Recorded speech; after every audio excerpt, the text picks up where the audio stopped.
Hello my dear friends, अब हम मानेंगे पोषण संबंधी समस्याएं। यानी सही पोषण हमारे लिए क्यों जरूरी होता है, जैसे कि बोलते हैं ना कि संतुलित आहार हमारे लिए क्यों जरूरी होता है, उन सब के बारे में पढ़ेंगे। यानी जो सही पोषण की वजह से क्या क्या प्रॉब्लम होती है, इन सब के बारे में जानेंगे। जैसे कि पोषण संबंधी समस्याएं तब होती है जब हमारे शरीर के अंदर जरूरी पोषक तत्व नहीं मिल पाते हैं। तो कैसे हो जाएगा? कुपोषण हो जाएगा, एनीमिया हो जाएगा, विटामिन की कमी हो जाएगी और मोटापा, यानी अनेक प्रकार की समस्याएं हो सकती हैं। जैसे कि प्रोटीन ऊर्जा में कुपोषण हो जाएगी, iron, zinc, iodine, vitamin A की कमी हो जाएगी और बच्चों और गर्भवती महिलाओं के अंदर कुपोषण की शिकायत भी हो जाती है। और अति पोषण के कारण कभी कभी मोटापा और गैर संचारी रोग भी हो जाता है। और एनीमिया से, जो कि आयरन की कमी से होना मतलब लाजमी होता है। अब पोषण संबंधी समस्याओं को दूर कैसे कर सकते हैं, अगर कोई पूछे तो मतलब इसके लक्षण क्या होते हैं? दूर करने का तो मोस्ट ऑप्शन है कि हमें संतुलित आहार सही टाइम पे लेना होगा। लेकिन इसके लक्षण क्या-क्या होते हैं? जैसे कि पीलिया, थकान, सांस लेने में तकलीफ होना, बालों का झड़ना, चक्कर आना, दिल का धक-धक होना, बेहोशी होना या फिर बेहोशी जैसा महसूस होना या फिर भिन्नता। सही पोषण के लिए मतलब क्या कर चाहिए?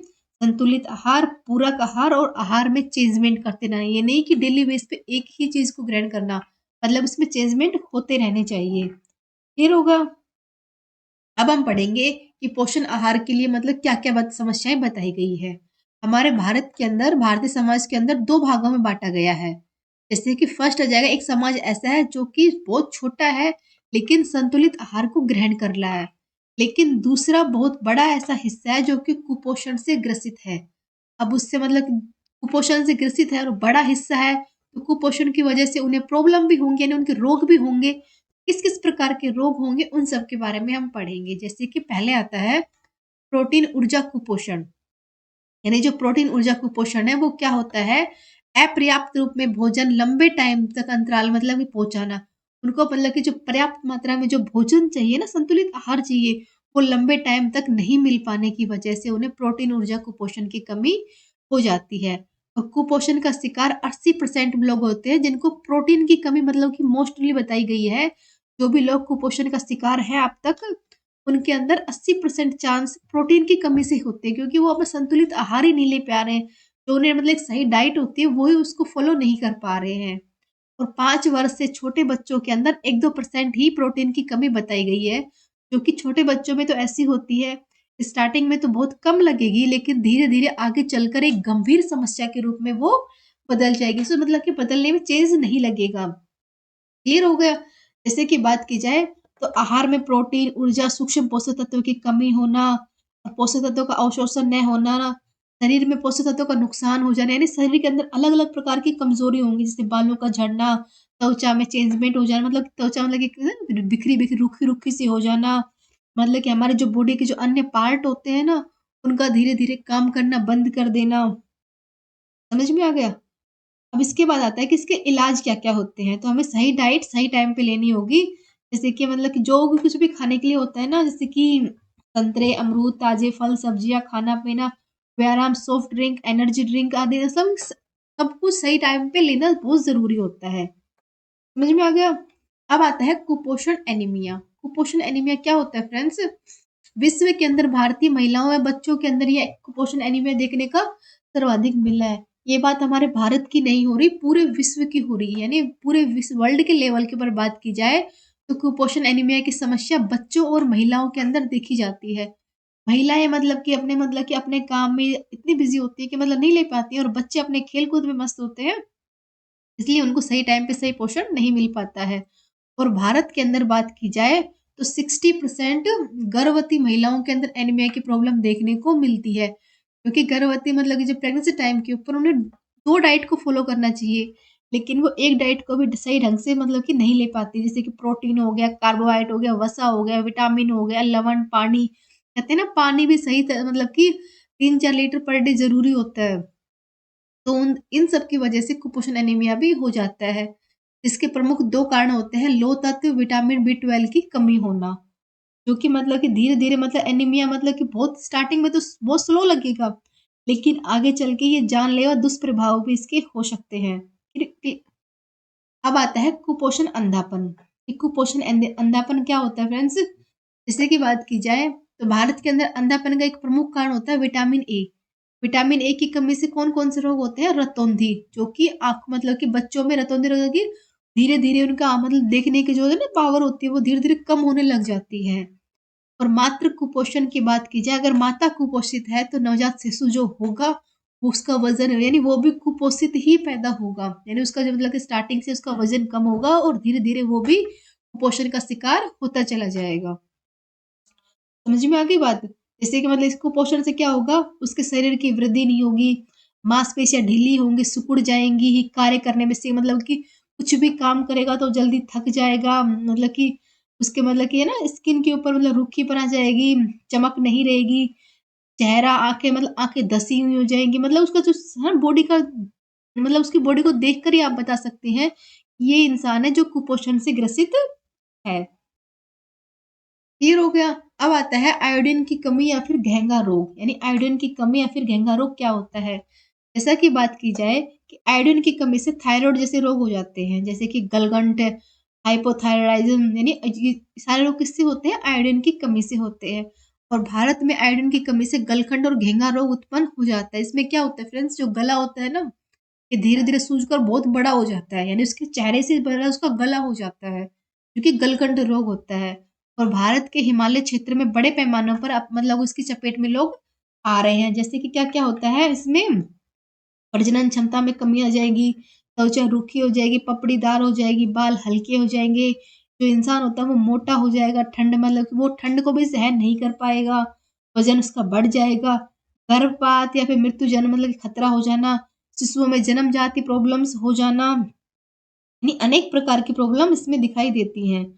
जैसे कि बात की जाए आयरन की कमी से कौन-कौन से होंगे, तो मतलब कि अनेक प्रकार की होती है, जैसे कि घेंगा, त्वचा फूलना, खसखस आवाज़ में चेंजमेंट होता, मानसिक मतलब कि प्रॉब्लम होना, थकान होना, कब्ज़ होना, यानी अनेक प्रकार की प्रॉब्लम इसमें दिखाई गई है।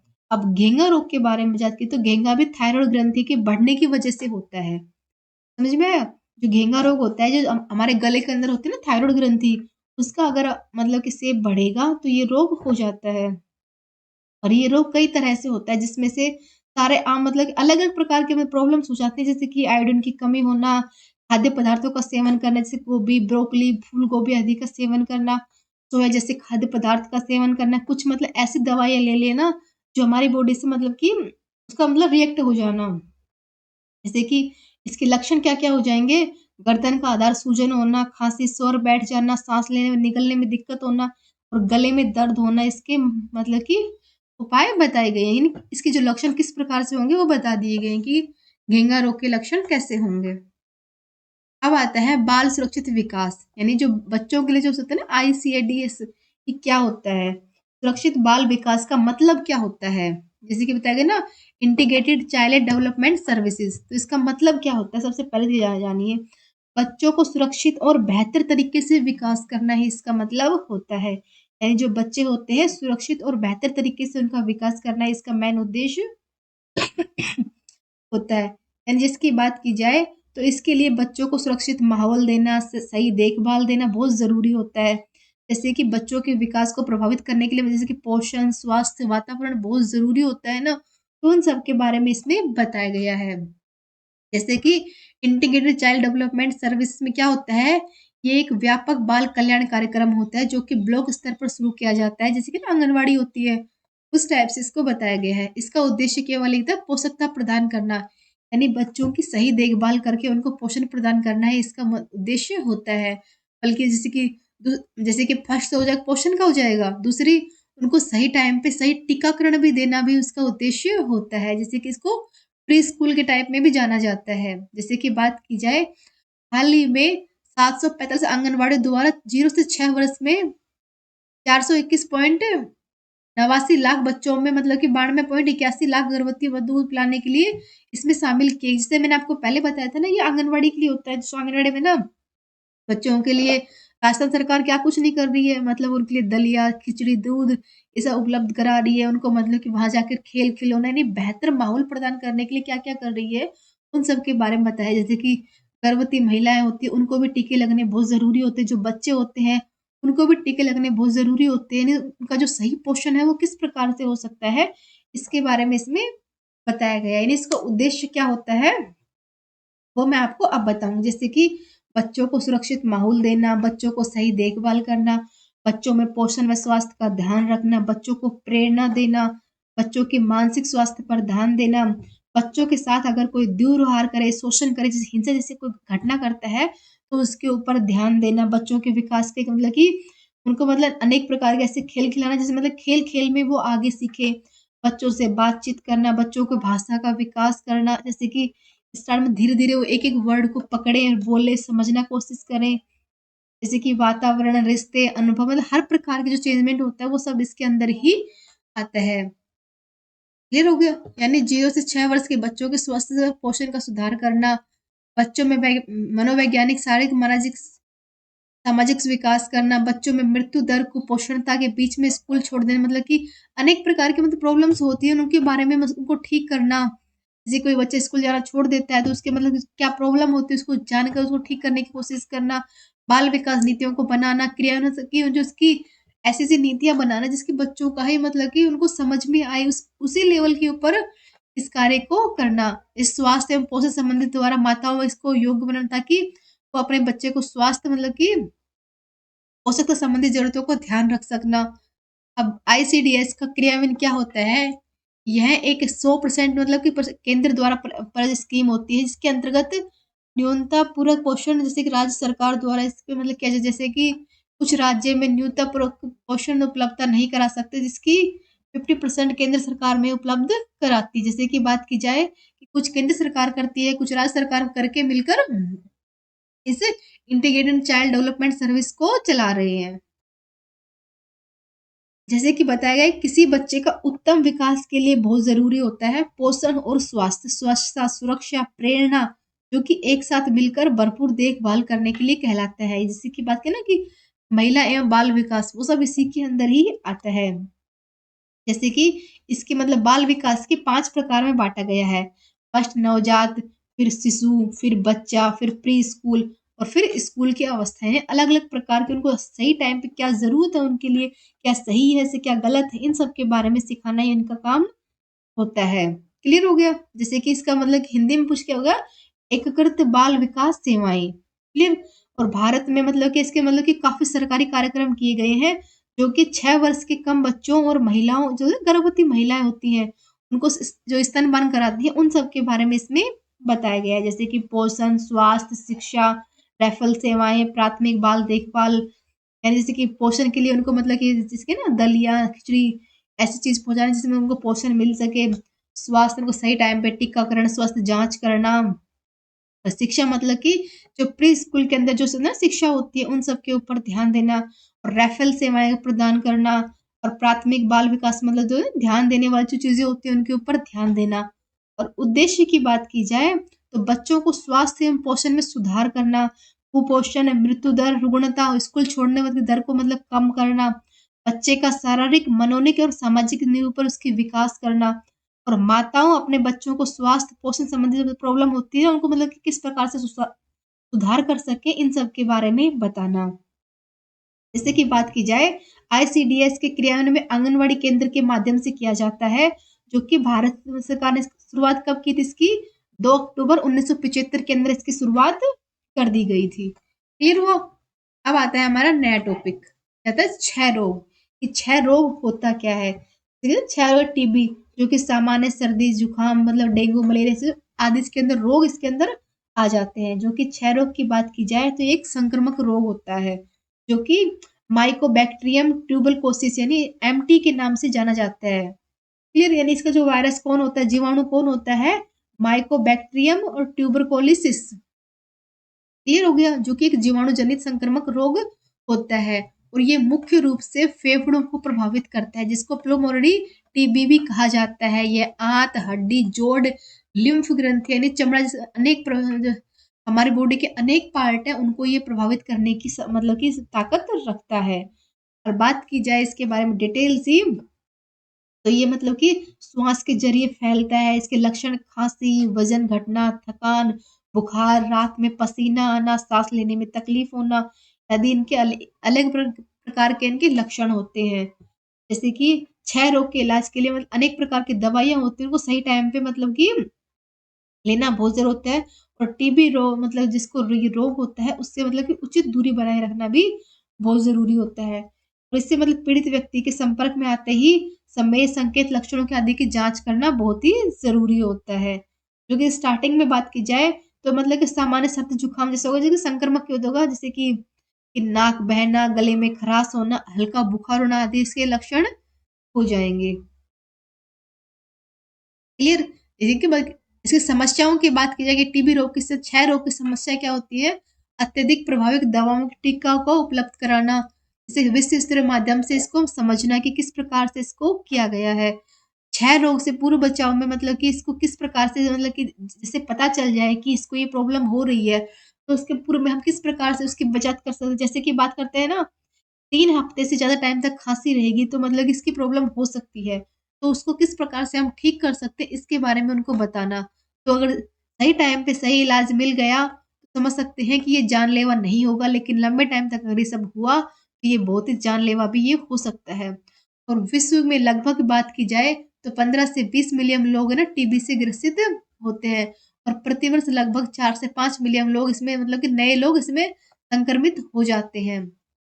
और टीबी की बात की जाए, लगभग 3 मिलियन लोगों की मृत्यु इसमें हो चुकी है। यानी ये इसके आंकड़े बताए गए हैं कि विश्व में कितने हैं और प्रति वर्ष कितने लोग इससे ग्रसित होते हैं और प्रति वर्ष इससे मतलब कि कितने लोगों की मृत्यु इसमें होती है। टीबी प्रभावित रूप से एचआईवी संक्रमण की अधिक समस्याएं होती हैं। जैसे कि बात की जाए कि टीबी एचआईवी युगलबंदी अत्यधिक घातक होती है और यह लगातार वृद्धि होने के कारण विश्व स्वास्थ्य संगठन डब्ल्यूएचओ के अनुसार 5 मिलियन लोग इसमें जुगलबंदी की चपेट में आ चुके हैं। यानी इस जो ये ना भयानक बीमारी है, इसकी चपेट में 5 मिलियन से भी लोग ज़्यादा लोग इसके अंदर आ जाते हैं। और भविष्य में टीबी से ग्रसित लोगों को मतलब कि अनेक वृद्धि होने की संभावना भी इसमें बढ़ी जा रही है। वर्ष 1993 से लेकर डब्ल्यूएचओ ने टीबी के मामले में विश्व स्तरीय इमरजेंसी घोषणा कर दी गई है, क्योंकि ये एक बहुत ही जानलेवा घातक बीमारी है। क्योंकि टीबी के कुछ बैक्टीरिया ऐसे होते हैं जिसमें रोग प्रतिरोधक क्षमता का विकसित हो जाती है। इसके बारे में अगर हमसे पूछे कि इसे मतलब कि स्टार्टिंग में क्या-क्या होता है, तो 3 हफ्ते से ज़्यादा टाइम तक खाँसी आना, खून मतलब खून में थूक आना, रात में पसीना आना, कमज़ोरी, थकान होना, बुखार, ठंड लगना, वज़न कम हो जाना, भूख नहीं लगना, चेस्ट में पेन होना, खाँसते हुए मतलब साँस लेते टाइम दर्द होना। और बात की जाए इसके उपाय की, तो इसके उपाय किस प्रकार से हो जाएँगे? टीबी रोग में नियमित रूप से मतलब उनको दवाई लेनी चाहिए, उनको हल्का और पौष्टिक रूप में भोजन खाना चाहिए और खाँसते व छींकते टाइम अपने मुँह पे रुमाल रखना बहुत ज़रूरी होता है। और टीबी रोगी को हाँ, मतलब जगह-जगह नहीं थूक, क्योंकि मतलब कि संक्रमण फेंकेंगे, जीवाणु बैक्टीरिया फैलेंगे, जगह-जगह पर थूकना भी नहीं चाहिए। समझ में आई बात?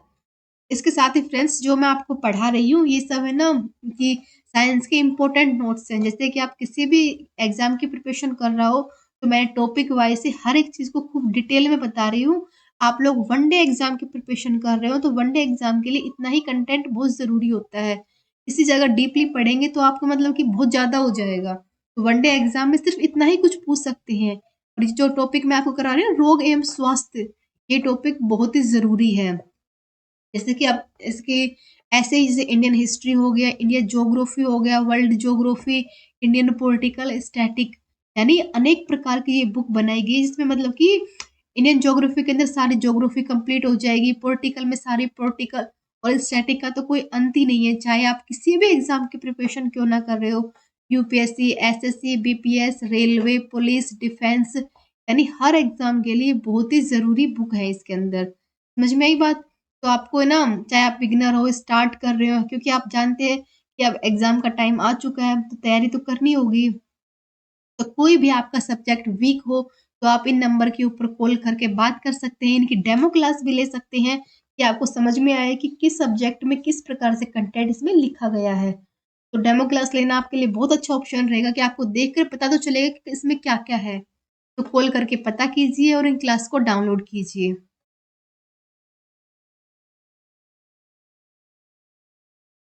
अब पढ़ेंगे भारत के संदर्भ में, कि भारत संदर्भ में क्या-क्या बात की जाए, कि विश्व में टीबी के बोझ से 1/3 भारत ही वज़न करे। पूरे विश्व की बात की जाए, तो भारत के अंदर इसके जो मतलब कि ना रोगी बहुत ज़्यादा है। यानी विश्व की बात कीजिए 1/3 लोग कहाँ पर है? हमारे भारत के अंदर ही है। और भारत में प्रति वर्ष 22 लाख लोग नए इसकी चपेट में आते हैं। भारत की बात हो रही है सिर्फ हमारे भारत की, कि 22 लाख लोग इसकी नई चपेट में आते रहते हैं। और 10 लाख से लोग ऐसे हैं जो अति संक्रामक होते हैं, यानी बहुत ज़्यादा प्रॉब्लम वाले होते हैं। भारत की बात की जाए तो भारत में प्रति मिनट एक आदमी टीबी से मृत्यु हो रही है, यानी प्रति मिनट की बात की जाए तो इस टाइम में पता नहीं किसकी मौत टीबी की वजह से हो रही हो। भारत के अंदर इतनी कंडीशन खराब हो चुकी है टीबी लोगों की, यानी प्रतिदिन 1000 में से 1000 से अधिक व्यक्ति और 5 लाख से अधिक व्यक्ति इससे मतलब कि मर रहे हैं। यानी मतलब कि दिन की बात की जाए तो 1000 और वर्ष की बात की जाए तो 5 लाख व्यक्ति इससे मतलब मर रहे हैं। देख सकते हैं हमारे मतलब जनसंख्या में कितनी कमी आ जाएगी कि प्रतिदिन 1000 व्यक्ति मर रहे हैं टीबी की वजह से। आप समझ रहे हैं ये कितनी घातक बीमारी हो चुकी है। और इसके फैलाने के माध्यम क्या-क्या होते हैं, यानी जो ये रोग होता है इसके फैलने के माध्यम क्या-क्या होते हैं? तो इसके माध्यम क्या होते हैं? सबसे महत्व है कि हवा के ज़रिए। कोई इंसान खाँस रहा है तो हवा में ना हमें दिखाई नहीं देते, लेकिन ऐसे-ऐसे बैक्टीरिया होते हैं जो मतलब कि उनके मुँह से सीधे हमारे मुँह में आ जाते हैं और हमें पता भी नहीं चलता है। तो इससे ना थूक, बलगम से लगातार टाइम तक खाँसी होना, यानी इसके जो मतलब ये बैक्टीरिया होते हैं ना, ये बहुत बड़ी संख्या में बढ़ते चले जाते हैं और दूसरे लोगों को भी संक्रमित कर देते हैं। यानी इतनी घातक बीमारी होती है जैसे कि छूने से मतलब चूमने से भोजन, मतलब कि साथ बैठ के खाना खा लिया, बर्तन को शेयर कर लिया, यानी अनेक तरीके से ये फैल सकती है। यानी इसके मतलब कि कोई वो नहीं है कि मतलब कि कोई मतलब कि ऐसा नहीं बोल सकते कि किस प्रकार से आपके पास तक पहुँच जाए, यानी छूने से, यानी कि जहाँ पे टिप वगैरह छू लिया ना, तो ये वैसे भी फैल सकती है। जैसे कि खाँसना, छींकना, बोलना, यानी फेफड़े, गले, मतलब किसी भी प्रकार से ये आप तक इसके माध्यम से ये पहुँच सकती है। इसका कोई माध्यम विशेष नहीं है।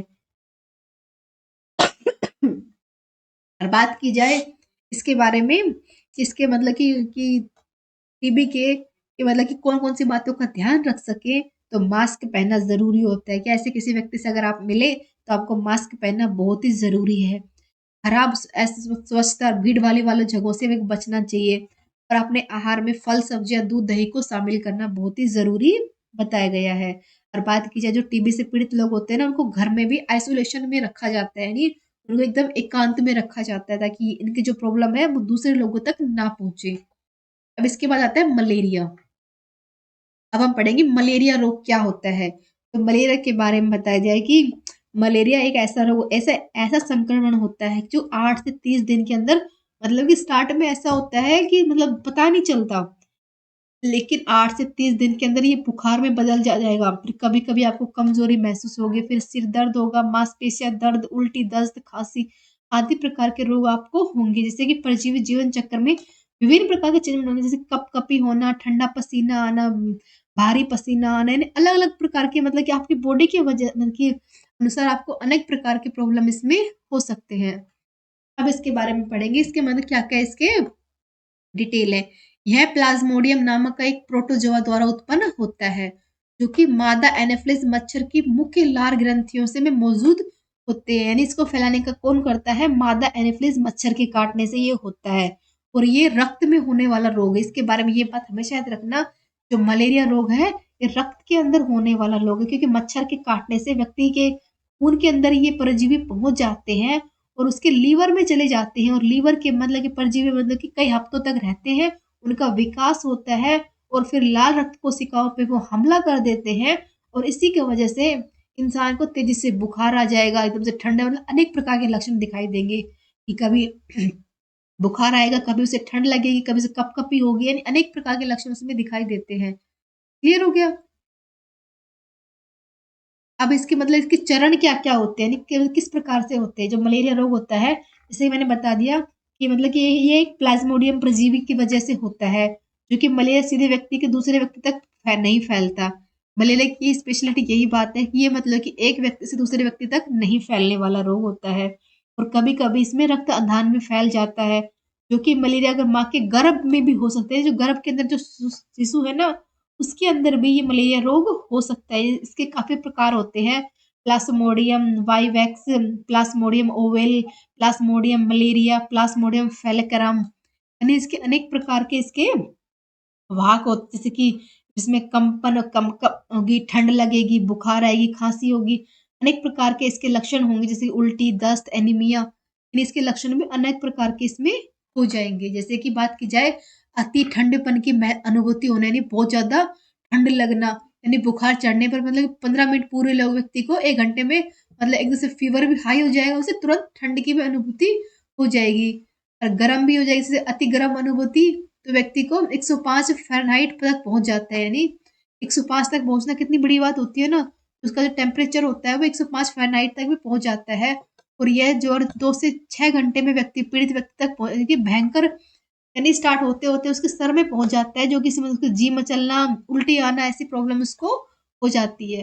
और पसीने की अनुभूति होना, तेज़ बुखार के बाद व्यक्ति को अत्यधिक पसीना आता है, क्योंकि वो जिससे बुखार कम हो जाता है।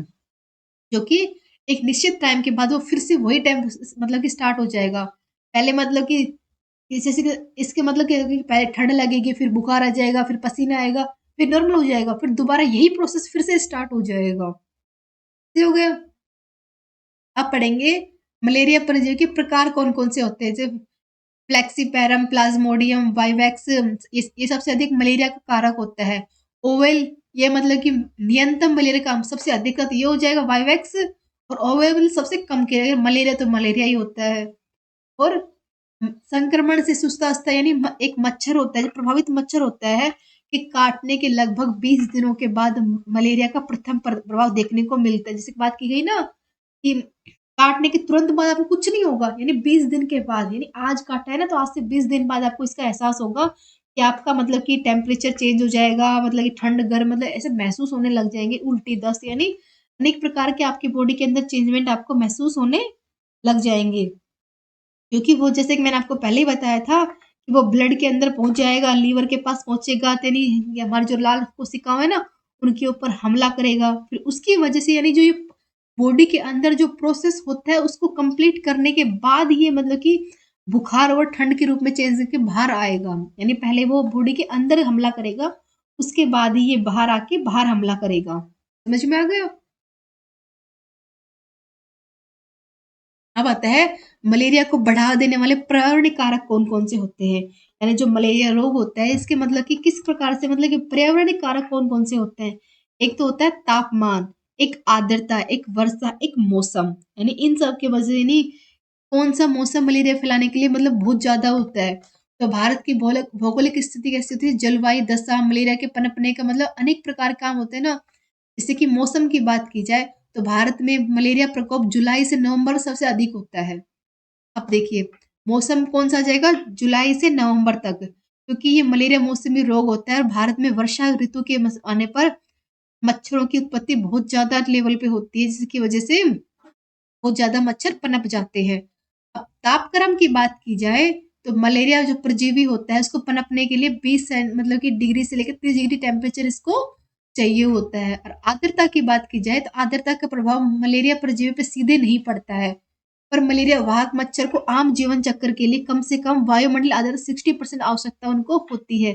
जो कि आर्द्रता अधिक होती है तो मलेरिया मच्छर मतलब उनका विकास अधिक होगा।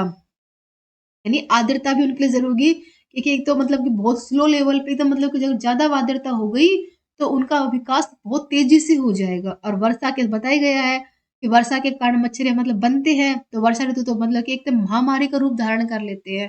तो मच्छरों के लिए वर्षा तो बहुत ही उनके लिए गोल्डन है कि बारिश हो गई तो मच्छर अपने आप मतलब जगह-जगह पानी भरेगा, तो मच्छर अपने आप ही जन्म ले लेंगे। तो इनके लिए मतलब कि वर्षा तो एक महामारी के रूप में ये पनप जाएँगे। अब मलेरिया की औषधि की बात की जाए तो क्वानिन हो जाएगी, जो कि सबसे पुरानी औषधि है और ये जो कि सिकोना छाल से प्राप्त होती है। कहाँ से होगी? सिनकोना छाल से प्राप्त होती है क्वानिन, जो कि आजकल क्वालिन सप्लीमेंट के रूप में प्रयोग किया जाता है। एक आ जाएगा अर्थिटर। अब ये क्या होता है? ये मलेरिया की नई दवाई है जिसको सीआरडीपी द्वारा एमिशिया न्यूनो नामक पौधे से तैयार किया जाता है।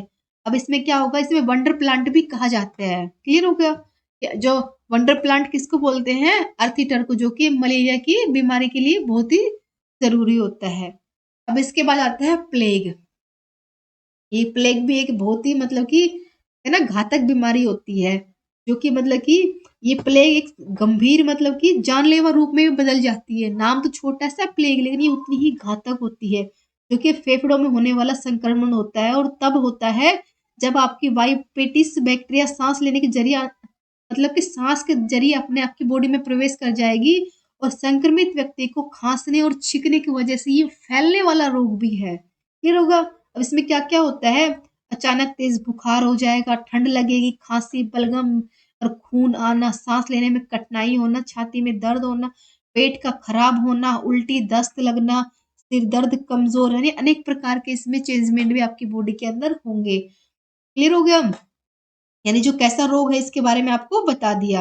और प्लेग रोग जो है पिस्सू के कहते जानवरों के मतलब कि नेचुए, ये जो प्लेग रोग होता है सबसे मतलब कि कहाँ फैलता है? ये चूहों से फैलने वाला रोग होता है। यानी इसके लिए मतलब जानवर ना कि जैसे चूहा हो गया कि मतलब कीड़े मच्छर हो गए ना, इन सब से फैलने वाला रोग ये बहुत ज्यादा इसके बारे में बताया गया है। जो कि ये पिस्सू के काटने पर बहुत ज्यादा मतलब कि जानवरों के से काटने पर ये बहुत ज्यादा फैलने वाला रोग होता है। इसे प्लेग या फिर जूनोटिक बीमारी के नाम से भी जाना जाता है। आप इसे मतलब कि जानवरों से प्राप्त करने वाली बीमारी भी बोल सकते हैं। क्लियर हो गया? अब इसके बारे में पढ़ेंगे डिटेल से कि इसके मतलब ये तो मैंने आपको बताया है कि प्लेग बीमारी क्या क्या होती है। अब प्लेग के बारे में सबसे अंतिम भयंकर प्रकोप 19वीं शताब्दी में देखा गया था। अब तक बात की जाए भारत में, तो प्लेग को 19वीं शताब्दी के अंदर इसका अंत हो चुका था। यानी भयंकर रूप की बात की जाए तो 19वीं शताब्दी के अंदर इसका भयंकर रूप देखा गया था। और प्लेग का जो प्रारंभ कहाँ से हुआ था? वो हुआ था चीन के अंदर। कहाँ से हुआ था? चीन के अंदर इसका प्रारंभ हुआ था। और धीरे धीरे ये भारतीय उपमहाद्वीप, उत्तरी दक्षिणी अफ्रीका, यानी चीन से जैसे कोरोना वायरस था, चीन से स्टार्ट हो गया पूरे मतलब विश्व में फैल गया, उसी प्रकार से ये प्लेग था। स्टार्ट तो चीन से हुआ था, फिर उत्तरी महाद्वीप में फैल गया, फिर उत्तरी दक्षिणी अफ्रीका में, यूरोप में, जापान में, फिलीपींस, ऑस्ट्रेलिया, उत्तर दक्षिणी अमेरिका, यानी हर जगह इसको फैला गया था। तभी तो बोलते हैं इसका भयंकर रूप 19वीं शताब्दी में देखा गया था। यानी ये बोला गया था कि 19वीं जो ना शताब्दी थी इसके पास समाप्ति हो चुकी थी। और इस रोग से 1994 के अंदर भारत में भीषण तबाही भी हुई थी। कब हुई थी? 1994 के अंदर भारत के अंदर भीषण तबाही एक तो कोरोना की वजह से हुई थी, और एक प्लेग की वजह से हुई थी। यानी ये दो बीमारी थी जो पूरे मतलब कि विश्व को हिलाकर रख दी थी, जिसके वैक्सीन भी बनने में बहुत टाइम लगा था। ये लोगों को समझ में नहीं आ रहा था कि ये क्या है और कैसे इसके से इलाज में इसका कर सकते हैं। क्लियर हो गया? इस दौरान महाराष्ट्र में बीड जिला में न्यूबोलिक प्लेग, गुजरात के अंदर सूरत में न्यूबोलिक प्लेग, यानी अनेक मतलब जो प्लेग था ना, एक तो व्यूबोलिक हो गया, एक न्यूमोलिक, यानी अनेक अनेक प्रकार से इसको मतलब देखा गया था। यानी एक तरीके से नहीं था, इसके अलग अलग प्रकार से इसको देखा गया था।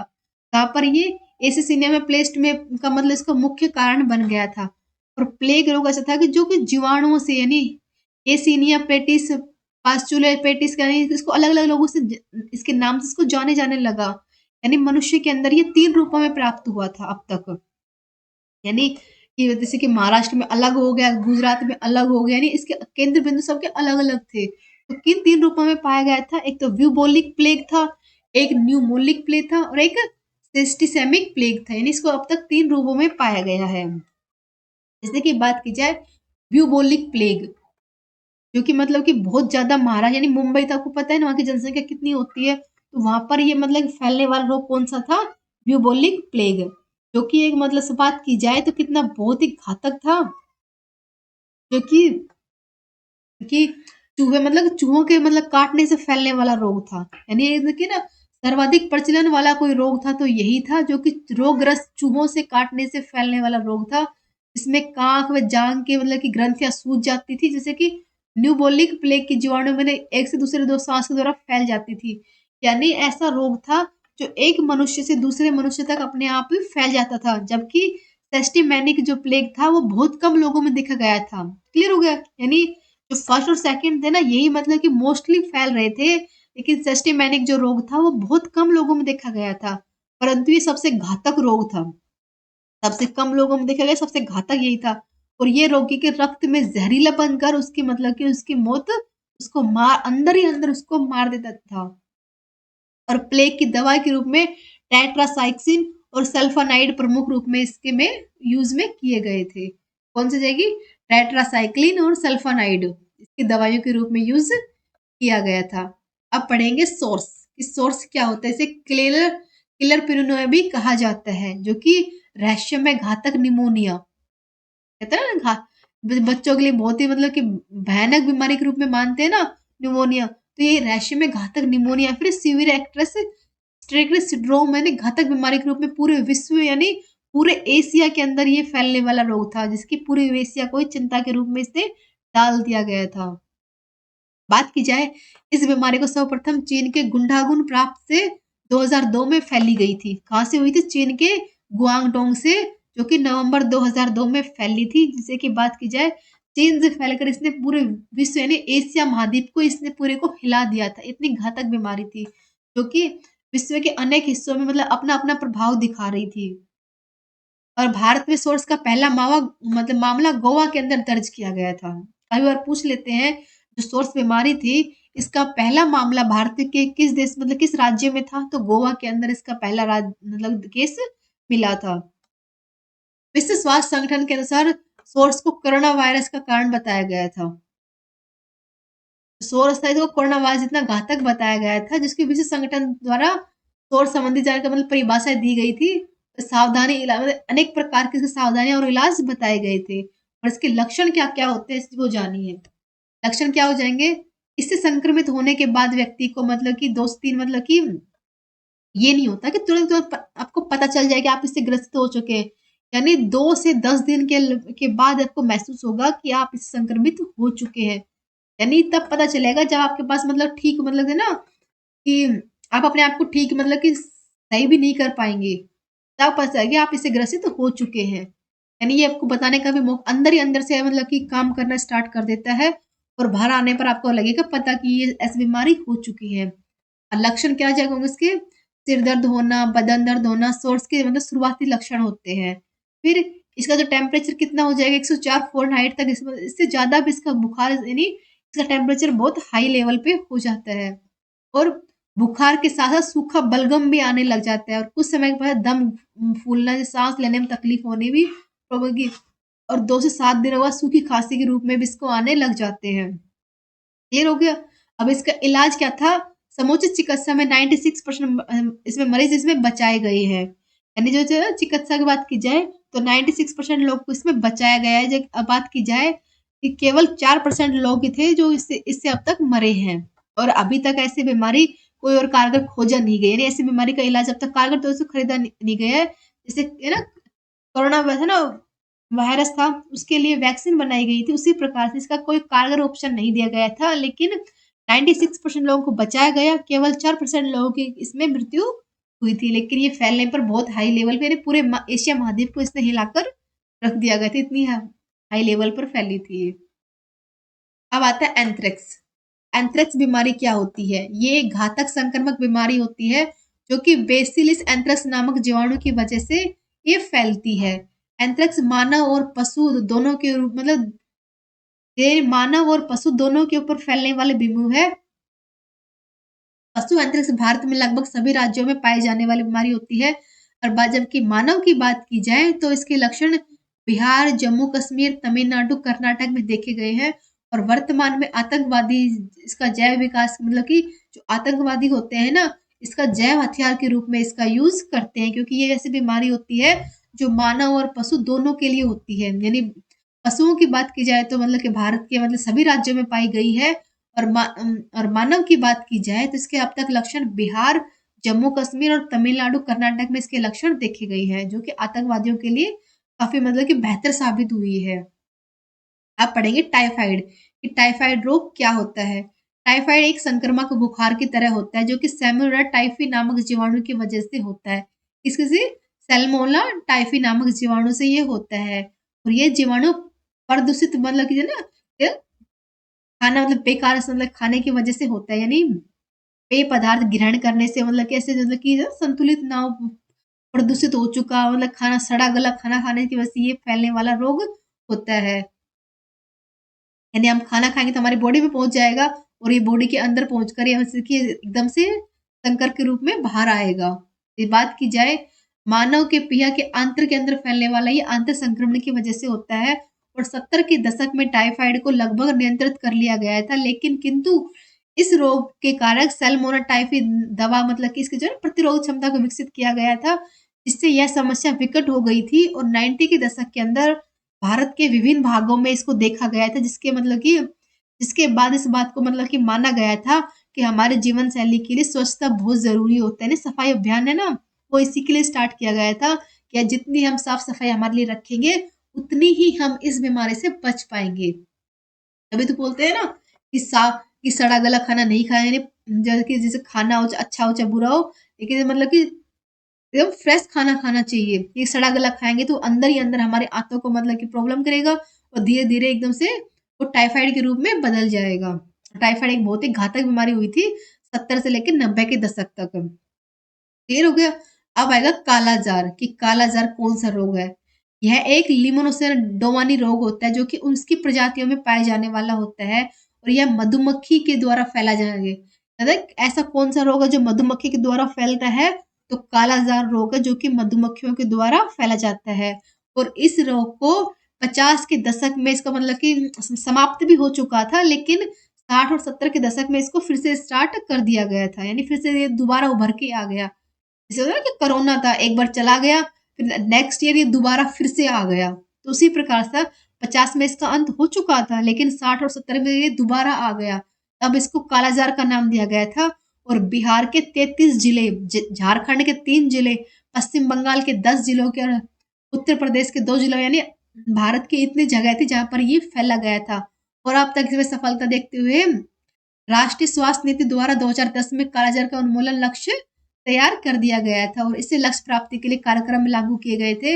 राज्यों का समर्थन प्राप्त किया गया था और इस समस्या से निपटने के लिए अनेक प्रकार की नीतियां अपनाई गई थी और 2003 में 4 के अंदर 100% इससे मतलब कि छुटकारा इससे हमारे भारत को मिल गया था और केंद्र सहायता लेने की वजह से मतलब कि इससे में मतलब कि जैसे कि राज्य हो गया, केंद्र सरकार हो गई, इसकी सहायता लेकर इस बीमारी की से दूर कर दिया गया था।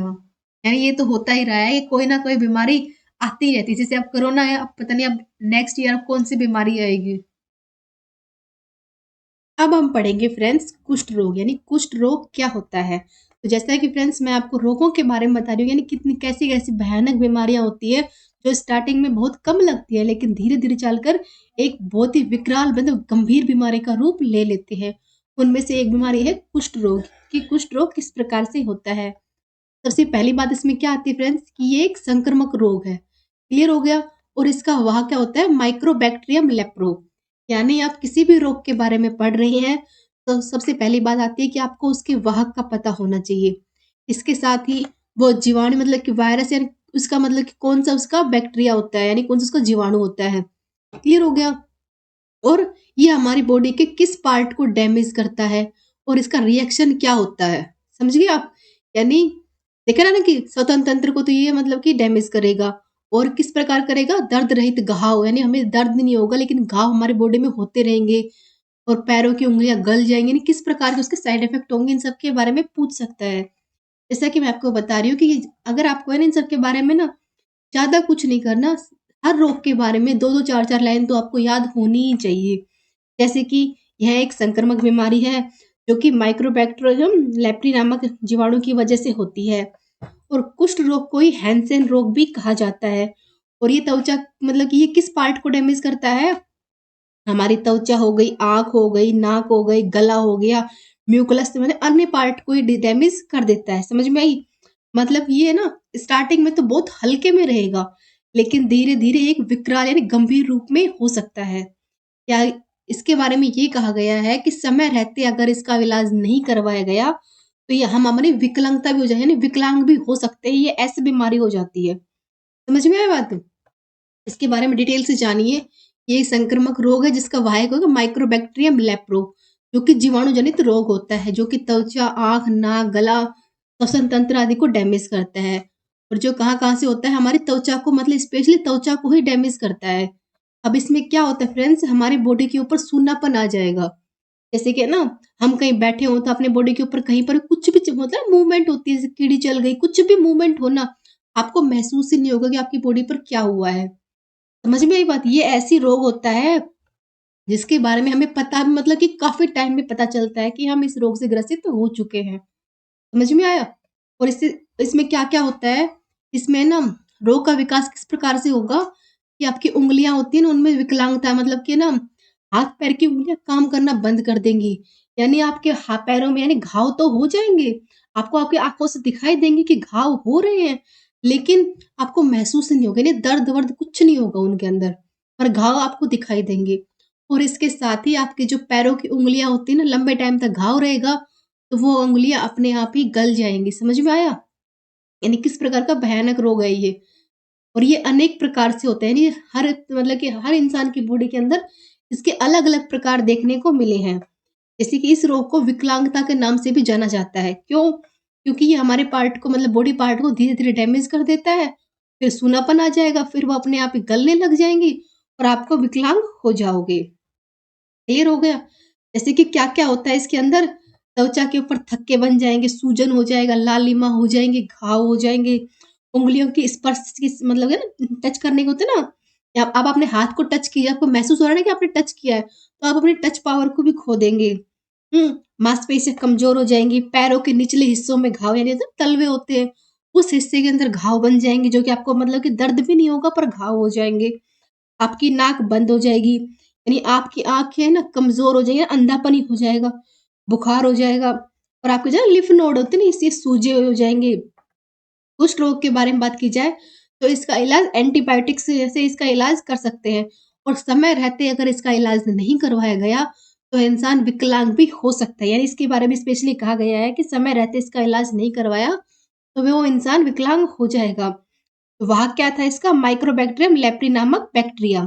समझ में आया? त्वचा पर होने वाला रोग है और इसके लक्षण दिखने में काफ़ी साल लग जाते हैं, यानी आपको पता भी नहीं चलेगा कि किस साल ये आपको दिखाई देगा। यानी ये मतलब कि आप ये समझ सकते हैं कि इस रोग के लक्षण महीने 2 महीने में नहीं, सालों में जाके उभर कर बाहर आते हैं और बाहर आने के बाद आप समझ ही नहीं पाते कि आपको हुआ क्या है।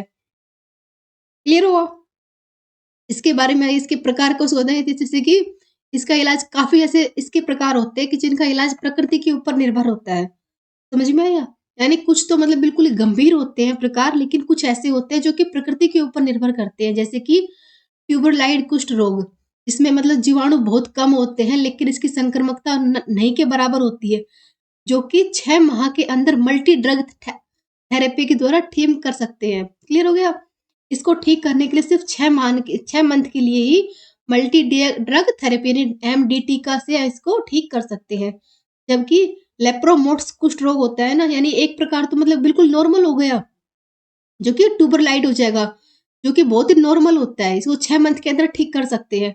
लेकिन लेप्रोमोट्स कुष्ठ रोग होता है ना, इसके जीवाणु बहुत अधिक होते हैं, इसकी संक्रमता भी बहुत ज़्यादा होती है, जो कि कम से कम 1 साल के अंदर मल्टी ड्रग थेरेपी यानी एमडीटी से ठीक किया जा सकता है। जो लेकिन मल्टी ड्रग थेरेपी से अगर इनकी औषधियों का यूज़ करें, तो कौन-कौन सी हो जाएँगी?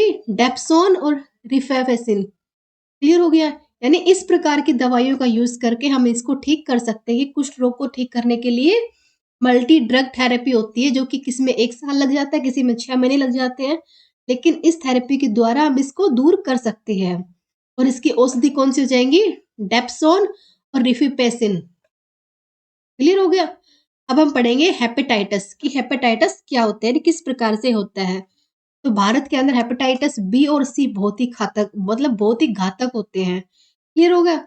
यानी विषाणु से कम 5 करोड़ से 80 लाख लोग इससे संक्रमित हो जाते हैं। यानी समझ रहे हैं कि इसकी मतलब कितनी बड़ी इसकी पावर में लोग इसके संक्रमित दिखाई दे रहे हैं।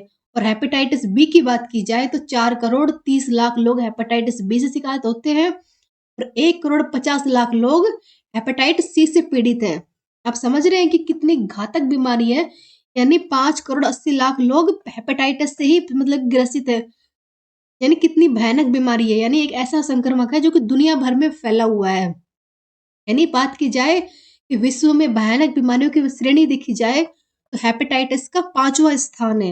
यानी कितनी बड़ी बात है कि 5वां स्थान है कि 5 करोड़ 80 लाख लोग इससे हेपेटाइटिस बी और सी से ग्रसित माने गए हैं। अगर बात की जाए कि ये किस पार्ट को डैमेज करता है, तो ये हमारे लीवर को डैमेज करता है, यानी लीवर पे होने वाला ये बहुत ही खतरनाक वायरस होता है, यानी जीवाणु है। यानी बात की जाए कि लीवर को नुकसान करता है, इसके काफ़ी प्रकार होते हैं, hepatitis A, B, C, D और ई। यानी कि ना इसके 6 प्रकार दिखा रखे हैं ना, ए, बी, सी, डी, ई और जी। यानी इसके अलग-अलग प्रकार होते हैं, इसके जो मतलब कि अलग-अलग किस्मों के अलग-अलग इसके विषाणु के इनके वाहक भी अलग-अलग होते हैं और ये मतलब कि मनुष्य से स्वस्थ मनुष्य को किस प्रकार से ग्रसित करके उसकी बॉडी में के अंदर प्रवेश कर जाते हैं, इनका तरीका भी अलग-अलग होता है। लेकिन बात की जाए ए और ई की किस्म विषाणु में पानी में पैदा होती है। यानी हेपेटाइटिस ए और ई ऐसी किस्म के विषाणु होते हैं, जो कि पानी के अंदर ही पैदा होते हैं। यानी ये विषाणु मुख्य अवसाद पदार्थों के ज़रिए फैलते हैं। जैसे कि बात की जाए विषाणु रहित से संक्रमित होते हैं और बी और सी की अलग होती है। कहने का मतलब ये बताया गया है कि जैसे कि बी और सी बहुत ही घातक होते हैं, लेकिन बात की जाए ए और ई की तो ये मतलब कि थोड़े कम होते हैं, यानी इतनी ज़्यादा नहीं होती क्योंकि ये पानी के अंदर होने वाले हैं, तो ये इतने घातक नहीं होते। लेकिन बी और सी बहुत ही घातक होते हैं, जिन्होंने पूरे मतलब विश्व की बात की जाए तो इनका 5वां स्थान आता है। और बात इसके कारण क्या-क्या होते हैं? संक्रामक वायरस होना, ज़्यादा शराब पीना, विषाक्त पदार्थ करना, कुछ मतलब ऐसी दवाइयों का डेली बेस में यूज़ करना, आनुवांशिक विकार होना, पित्त पथ में रुकावट होना और इसके लक्षण कैसे होते हैं फ्रेंड्स? त्वचा या फिर आँखों का पीला होना, यानी हमारी जो आँखें हो गई ना जैसे व्हाइट-व्हाइट है, तो इनका पीला कलर हो जाना, हेपेटाइटिस के लक्षण होते हैं। भूख न लगना, पेशाब का रंग चेंज हो जाना, मल का मतलब कि हल्का हो जाना, यानी इसके ऐसे-ऐसे रंग बताएँगे मतलब कि बताया गया है कि इसके लक्षण किस प्रकार से होते हैं। और इसके बचने के लिए मतलब क्या-क्या करते हैं कि बच्चों को जन्म के समय ही हेपेटाइटिस का टीका लगाया जाता है। क्यों लगाया जाता है?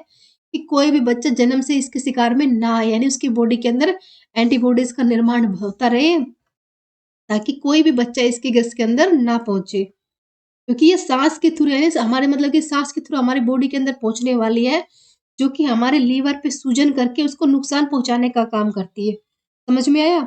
यानी शोधकर्ताओं ने ये बताया गया है कि ए, बी, सी, डी और ई हेपेटाइटिस मतलब अलग-अलग वायरस की अलग-अलग खोज की है। तो इसके अलग-अलग ही लक्षण होंगे, अलग-अलग ही लोगों में इनके मतलब लक्षण भी अलग देखे जाएँगे और उनके मतलब कि इनके मतलब कि जैसे कि बात की जाए कि ना किसी इंसान में इसका कोई साइड इफ़ेक्ट होगा, किसी में कोई सा होगा।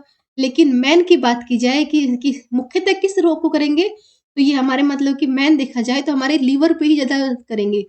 हमारी जैसे कि लीवर को तोड़ने-मरोड़ने का कोई काम करेगा तो कौन करेगा? हेपेटाइटिस ही करेगा। जैसे कि बात की जाए कि ये एक खतरनाक होता है, बहुत ही जिसकी दोनों तरफ लीवर के में ये नुकसान पहुँचाएगा। इसी को एक खामोश संक्रमण कहा जाता है, यानी ये ऐसा संक्रमक है कि बात की जाए तो ये खामोशी से हमारी बॉडी के अंदर प्रवेश कर जाता है, हमें पता भी नहीं चलता और ये हमारी बॉडी के अंदर प्रवेश कर सकता है। इसके कोई लक्षण मतलब बहुत कम चांस होता है कि इसके लक्षण दिखाई देते हैं। क्लियर हो गया? और इसके बारे में पता चलने में भी काफ़ी साल लग जाते हैं। क्लियर हो गया? और इसकी टेस्ट कैसे होता है? मतलब कि ब्लड टेस्ट के थ्रू इसका पता चलता है कि इसको किस प्रकार से ठीक कर सकते हैं। क्लियर हो गया?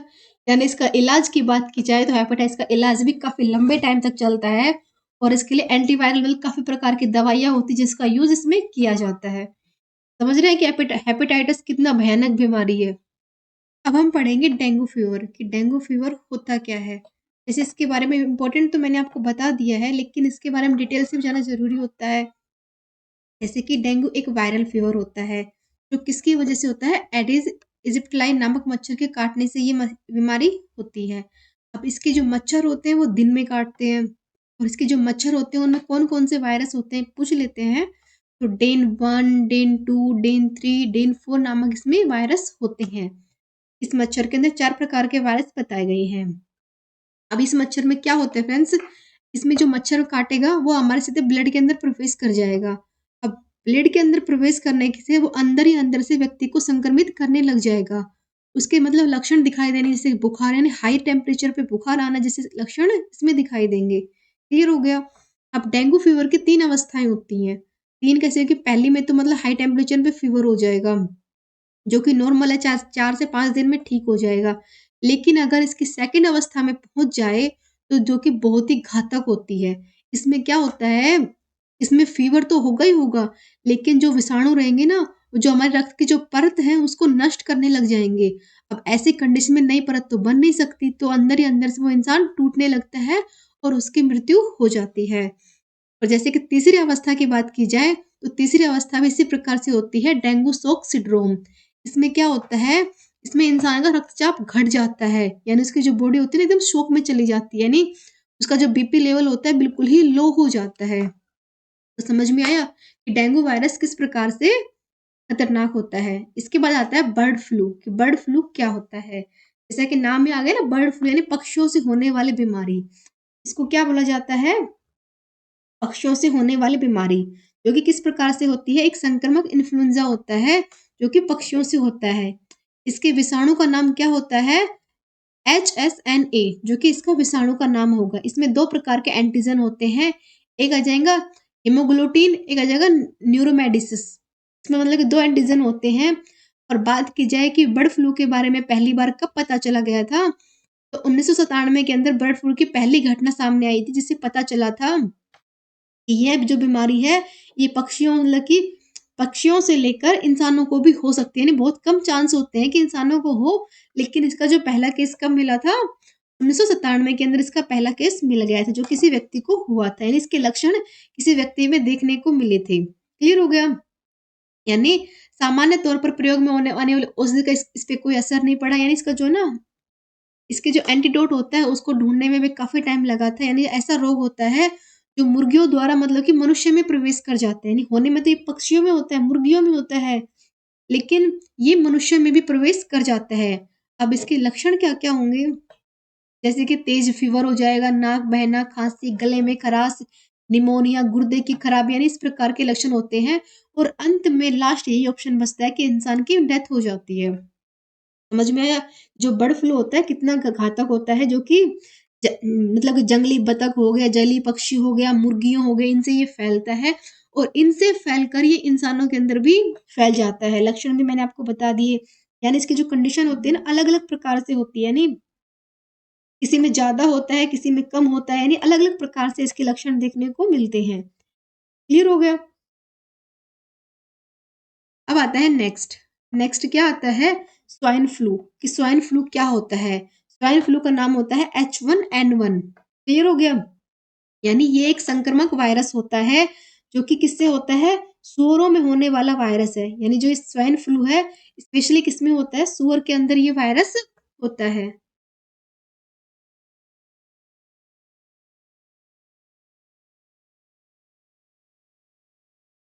इसके साथ ही इसके मतलब कि सूअर से होने वाली मतलब ये इंसानों में भी हो जाता है, स्पेशली तो सूअर के अंदर होता है, लेकिन ये उनसे होकर इंसानों तक पहुँच जाता है, यानी ऐसे ये फैलने वाला है।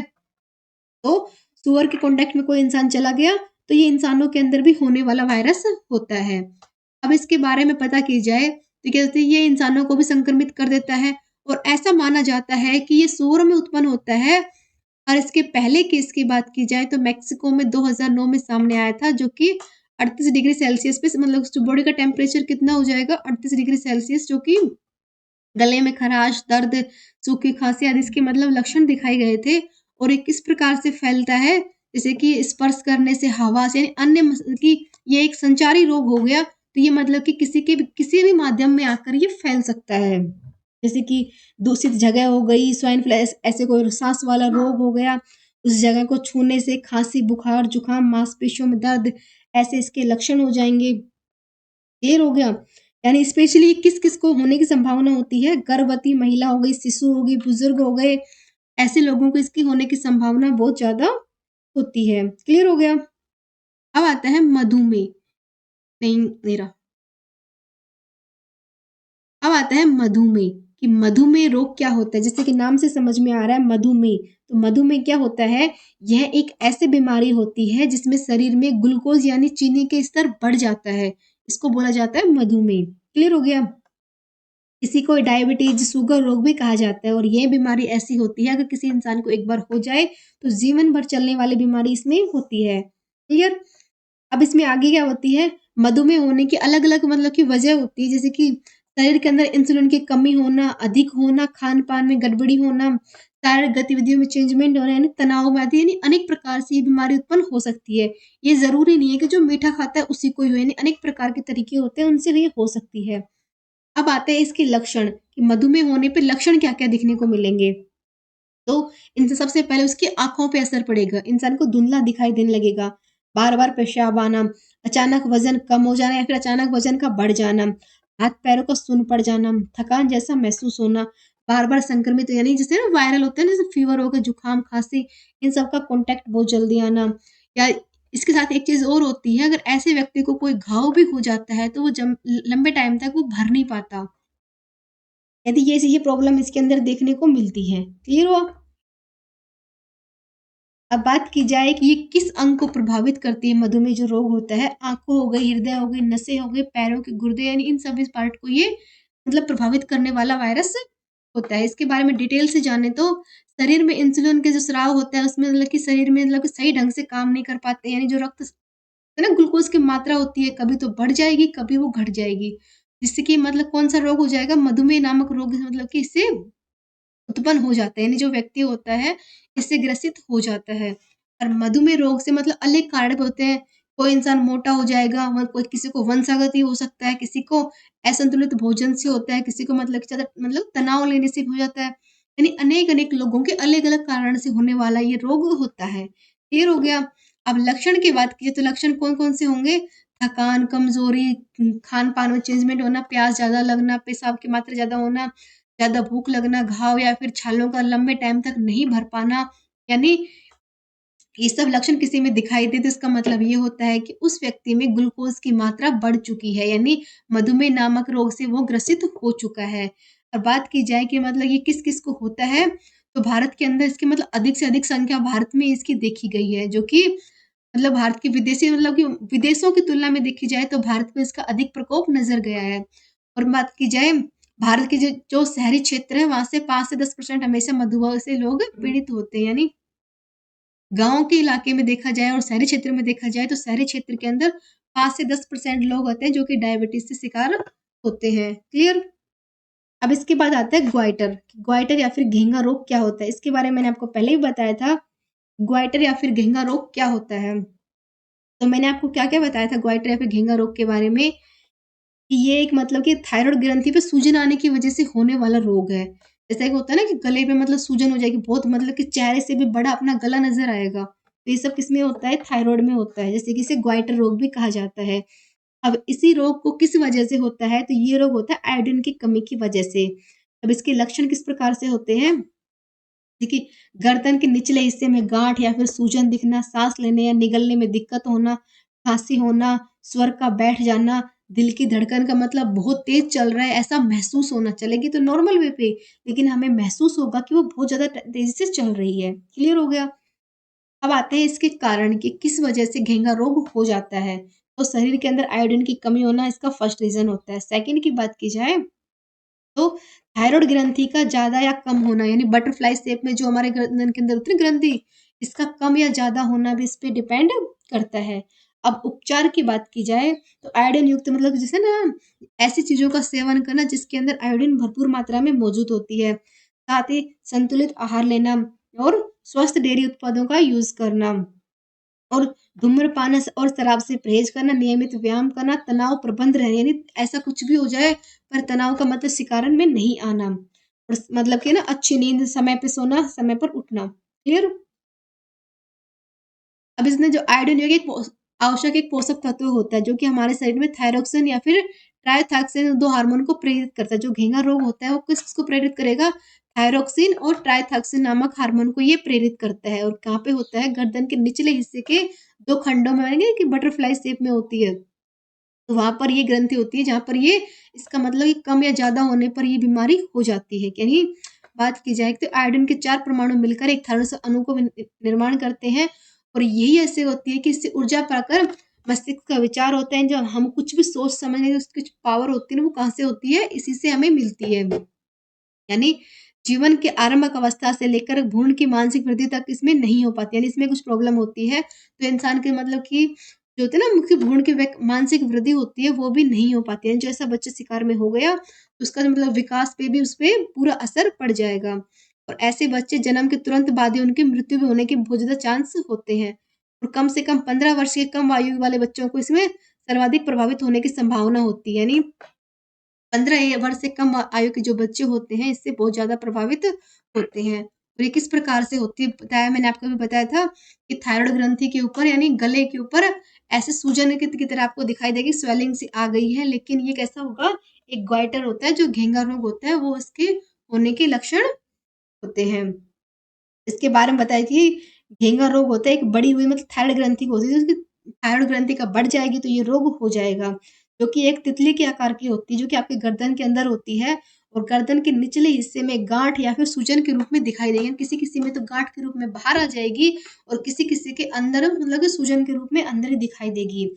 यानी इसमें कोई दर्द वर्द मतलब महसूस होने के बहुत कम चांस होते हैं, लेकिन में होता है कुछ ना कुछ। और प्रभावित अंग की बात की जाए तो ये किसको अंग करेंगे, हमारे गर्दन को ये प्रभावित करने वाले अंग होती है।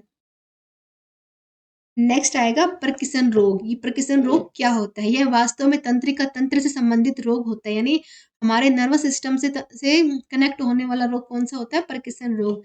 इसके कारण पेशियों का नियंत्रण मतलब कि उनका चेंजमेंट हो जाता है, यानी जो हमारी पेशियों का जो कंट्रोल होता है उन सब में कमी आ जाती है। इसके लक्षण क्या क्या होते हैं, किसी किसी में हाथों में कंपन महसूस होगी, भुजा या फिर हाथ पैरों में कपकपी महसूस होगी, धीमी या फिर मतलब चाल चलते हैं वो कठिन, कभी धीमी हो जाएगी कभी भारी हो जाएगी, शरीर का झुका हुआ महसूस होगा, या फिर मतलब कि ना एक जगह स्थिर देखने में भी प्रॉब्लम इसमें हो सकती है।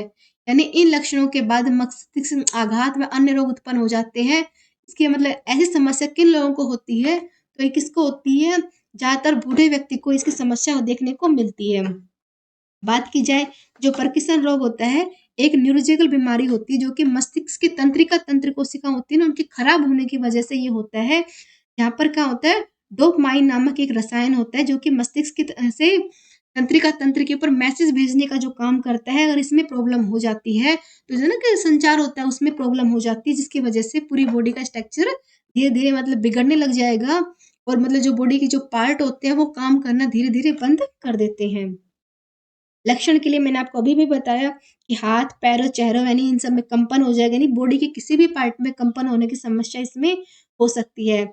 यानी एक ऐसा हो सकता है, यानी हमारे जो अंग होते हैं या तो कठोर हो जाएंगे या फिर उनके अंदर अकड़न आ जाएगी। क्लियर, जो हम मतलब कि बोलने की चलने की जो गति धीमी हो जाएगी, बिल्कुल स्लो हो जाएगी। क्लियर, यानी एक तरह से साफ देखने में भी आपको इसमें प्रॉब्लम होगी।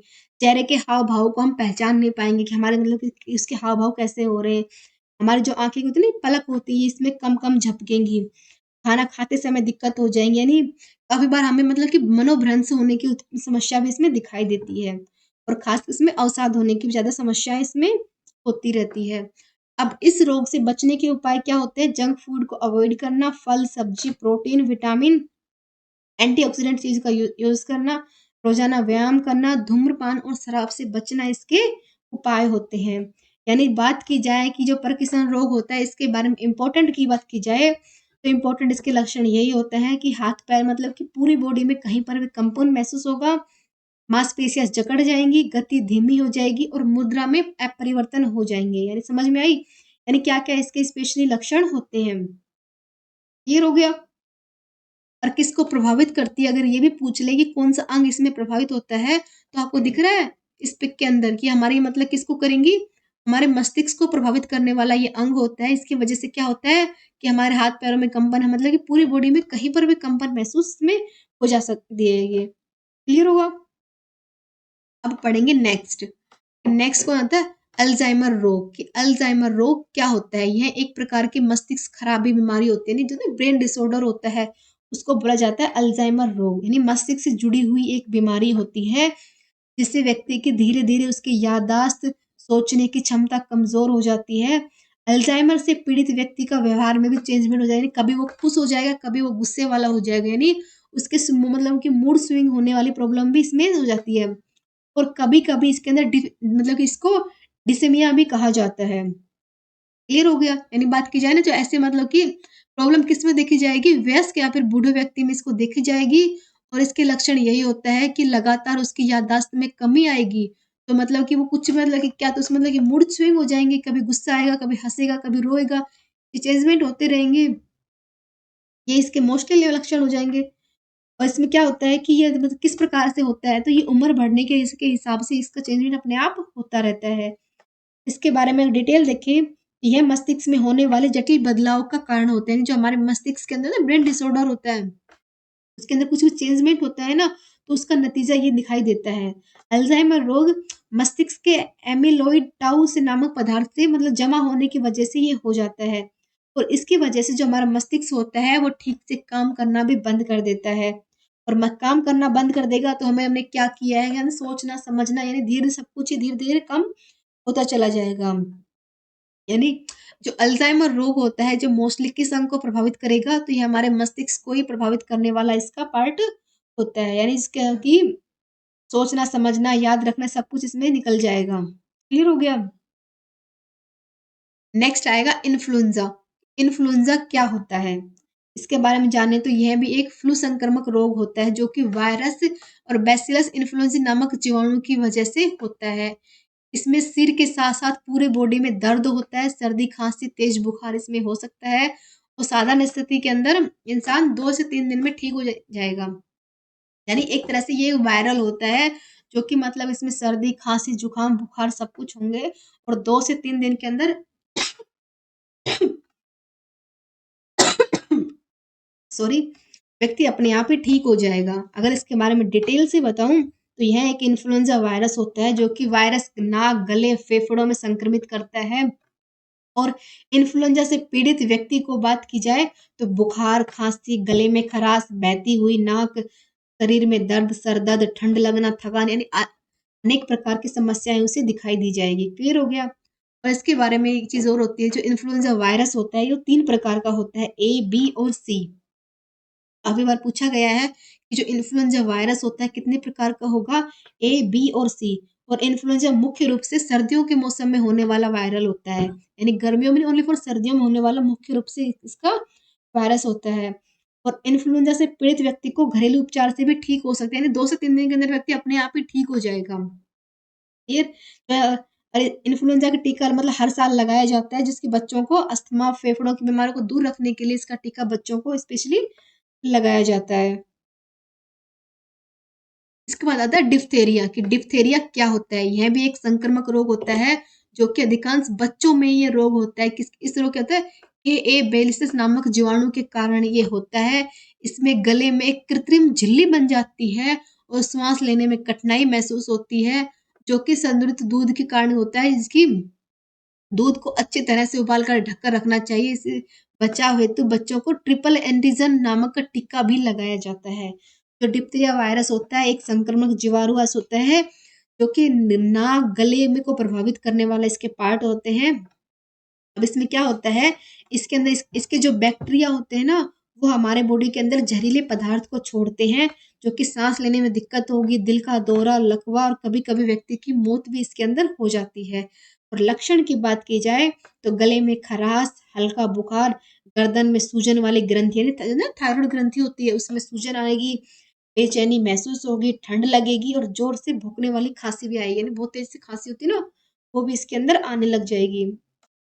और उपाय की बात की जाए तो बच्चों को स्वास्थ्य विभाग की वजह से मतलब स्वास्थ्य विभाग की तरफ से इसमें टीका भी लगाया जाता है, जिसकी बात की जाए तो क्या बोलते हैं इसको, डिप्थीरिया, यानी डिप्थीरिया की वैक्सीन लगाई जाती है, जो कि संक्रमित व्यक्ति को खांसी छींकने के बाद उससे मतलब दूर रहना, इसके लिए सबसे ऑप्शन होता है। तो संक्रमित व्यक्ति से ना इस्तेमाल की गई किसी भी चीज को यूज नहीं करना चाहिए।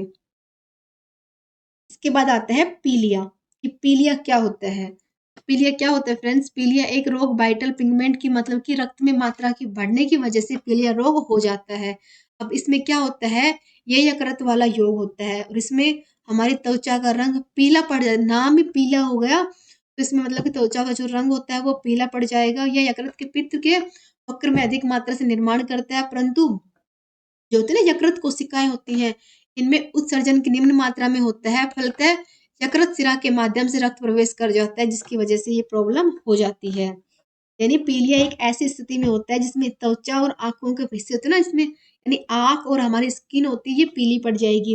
यानी जो लाल रक्त कोशिकाएं होती है ना वो टूट कर बनने वाले जो मतलब कि ब्लड बनाएंगे वो धीरे धीरे टूट कर जमने लग जाएंगे। यानी अनेक प्रकार के मतलब ना कि इसके साइड इफेक्ट नजर आएंगे। और पीले की समस्या बात की जाए तो वयस्क में बच्चों में अधिक तरह से देखने को मिलती है। यानी बात की जाए जो होता है ना नवजात शिशु होता है उसके अंदर मोस्टली देखने वाली समस्या कौन सी होती है, तो वो होती है पीलिया। क्लियर हो गया।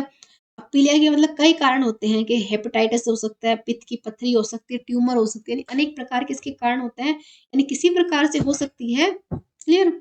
और जो पीलिया का जो रोग होता है, गंभीर नुकसान किसको होता है? मतलब लीवर को बहुत ही मतलब कि भयानक नुकसान होता है और कुछ मामले में व्यक्ति की मृत्यु भी इसके अंदर हो जाती है। यानी इसके जो लक्षण होते हैं, उनको अनदेखा नहीं करना चाहिए। पीलिया तब हो सकता है जब जब हमारी जो लाल रक्त कोशिकाएँ होती हैं ना, वो टूटने लग जाएँ। तो समझ लेना चाहिए कि पीलिया हो चुका है। यानी ऐसे मतलब कि निर्माण करेंगे जिसकी वजह से अनेक प्रकार की प्रॉब्लम इस बॉडी के अंदर होने लग जाएँगी। अब आता है हाइड्रोफोबिया, कि हाइड्रोफोबिया क्या होता है? यह एक संघातिक रोग होता है जिसका संकरण केंद्र तंत्रिका तंत्र में होता है। यह संक्रमण पागल कुत्ते, भेड़ या लोमड़ी के काटने से होता है और काटने के बाद जो ना जो वायरस होंगे हमारे काटने के बाद हमारे बॉडी के अंदर प्रवेश कर जाएँगे और केंद्रीय तंत्रिका तंत्र को प्रभावित कर देते हैं। यानी आपने सुना होगा कि हाइड्रोफोबिया यानी पानी से डरना, यानी जो व्यक्ति होगा ना उसको पानी हर चीज से उसे डर लगेगा, यानी इसको रेबीज बीमारी के नाम से भी जाना जाएगा। यानी जो रेबीज बीमारी का लास्ट चरण होता है उसको बोला जाता है हाइड्रोफोबिया। यानी एक वायरल बीमारी होती है जो कि रेबीज से पीड़ित जानवर यानी कि किसी खरोंच लगना, किसी कुत्ते, लोमड़ी, भेड़िया यानी काटने की वजह से ये रोग हो सकता है, जिसकी वजह से गले में ऐंठन हो जाएगी, यानी ऐसे व्यक्ति को पानी पीना भी मुश्किल हो जाता है। समझ में आई? इसके लक्षण की बात की जाए तो गले में ऐंठन, निगलने में दिक्कत होना, पानी पीने की कोशिश करने में डर या घबराहट महसूस होना, बार-बार मुँह से लार गिरना, बेचैनी होना, बुखार आना, भ्रम मतलब भ्रम जाल उत्पन्न हो जाना, सिर दर्द होना, कमजोरी होना आदि इसके लक्षण हो जाएँगे।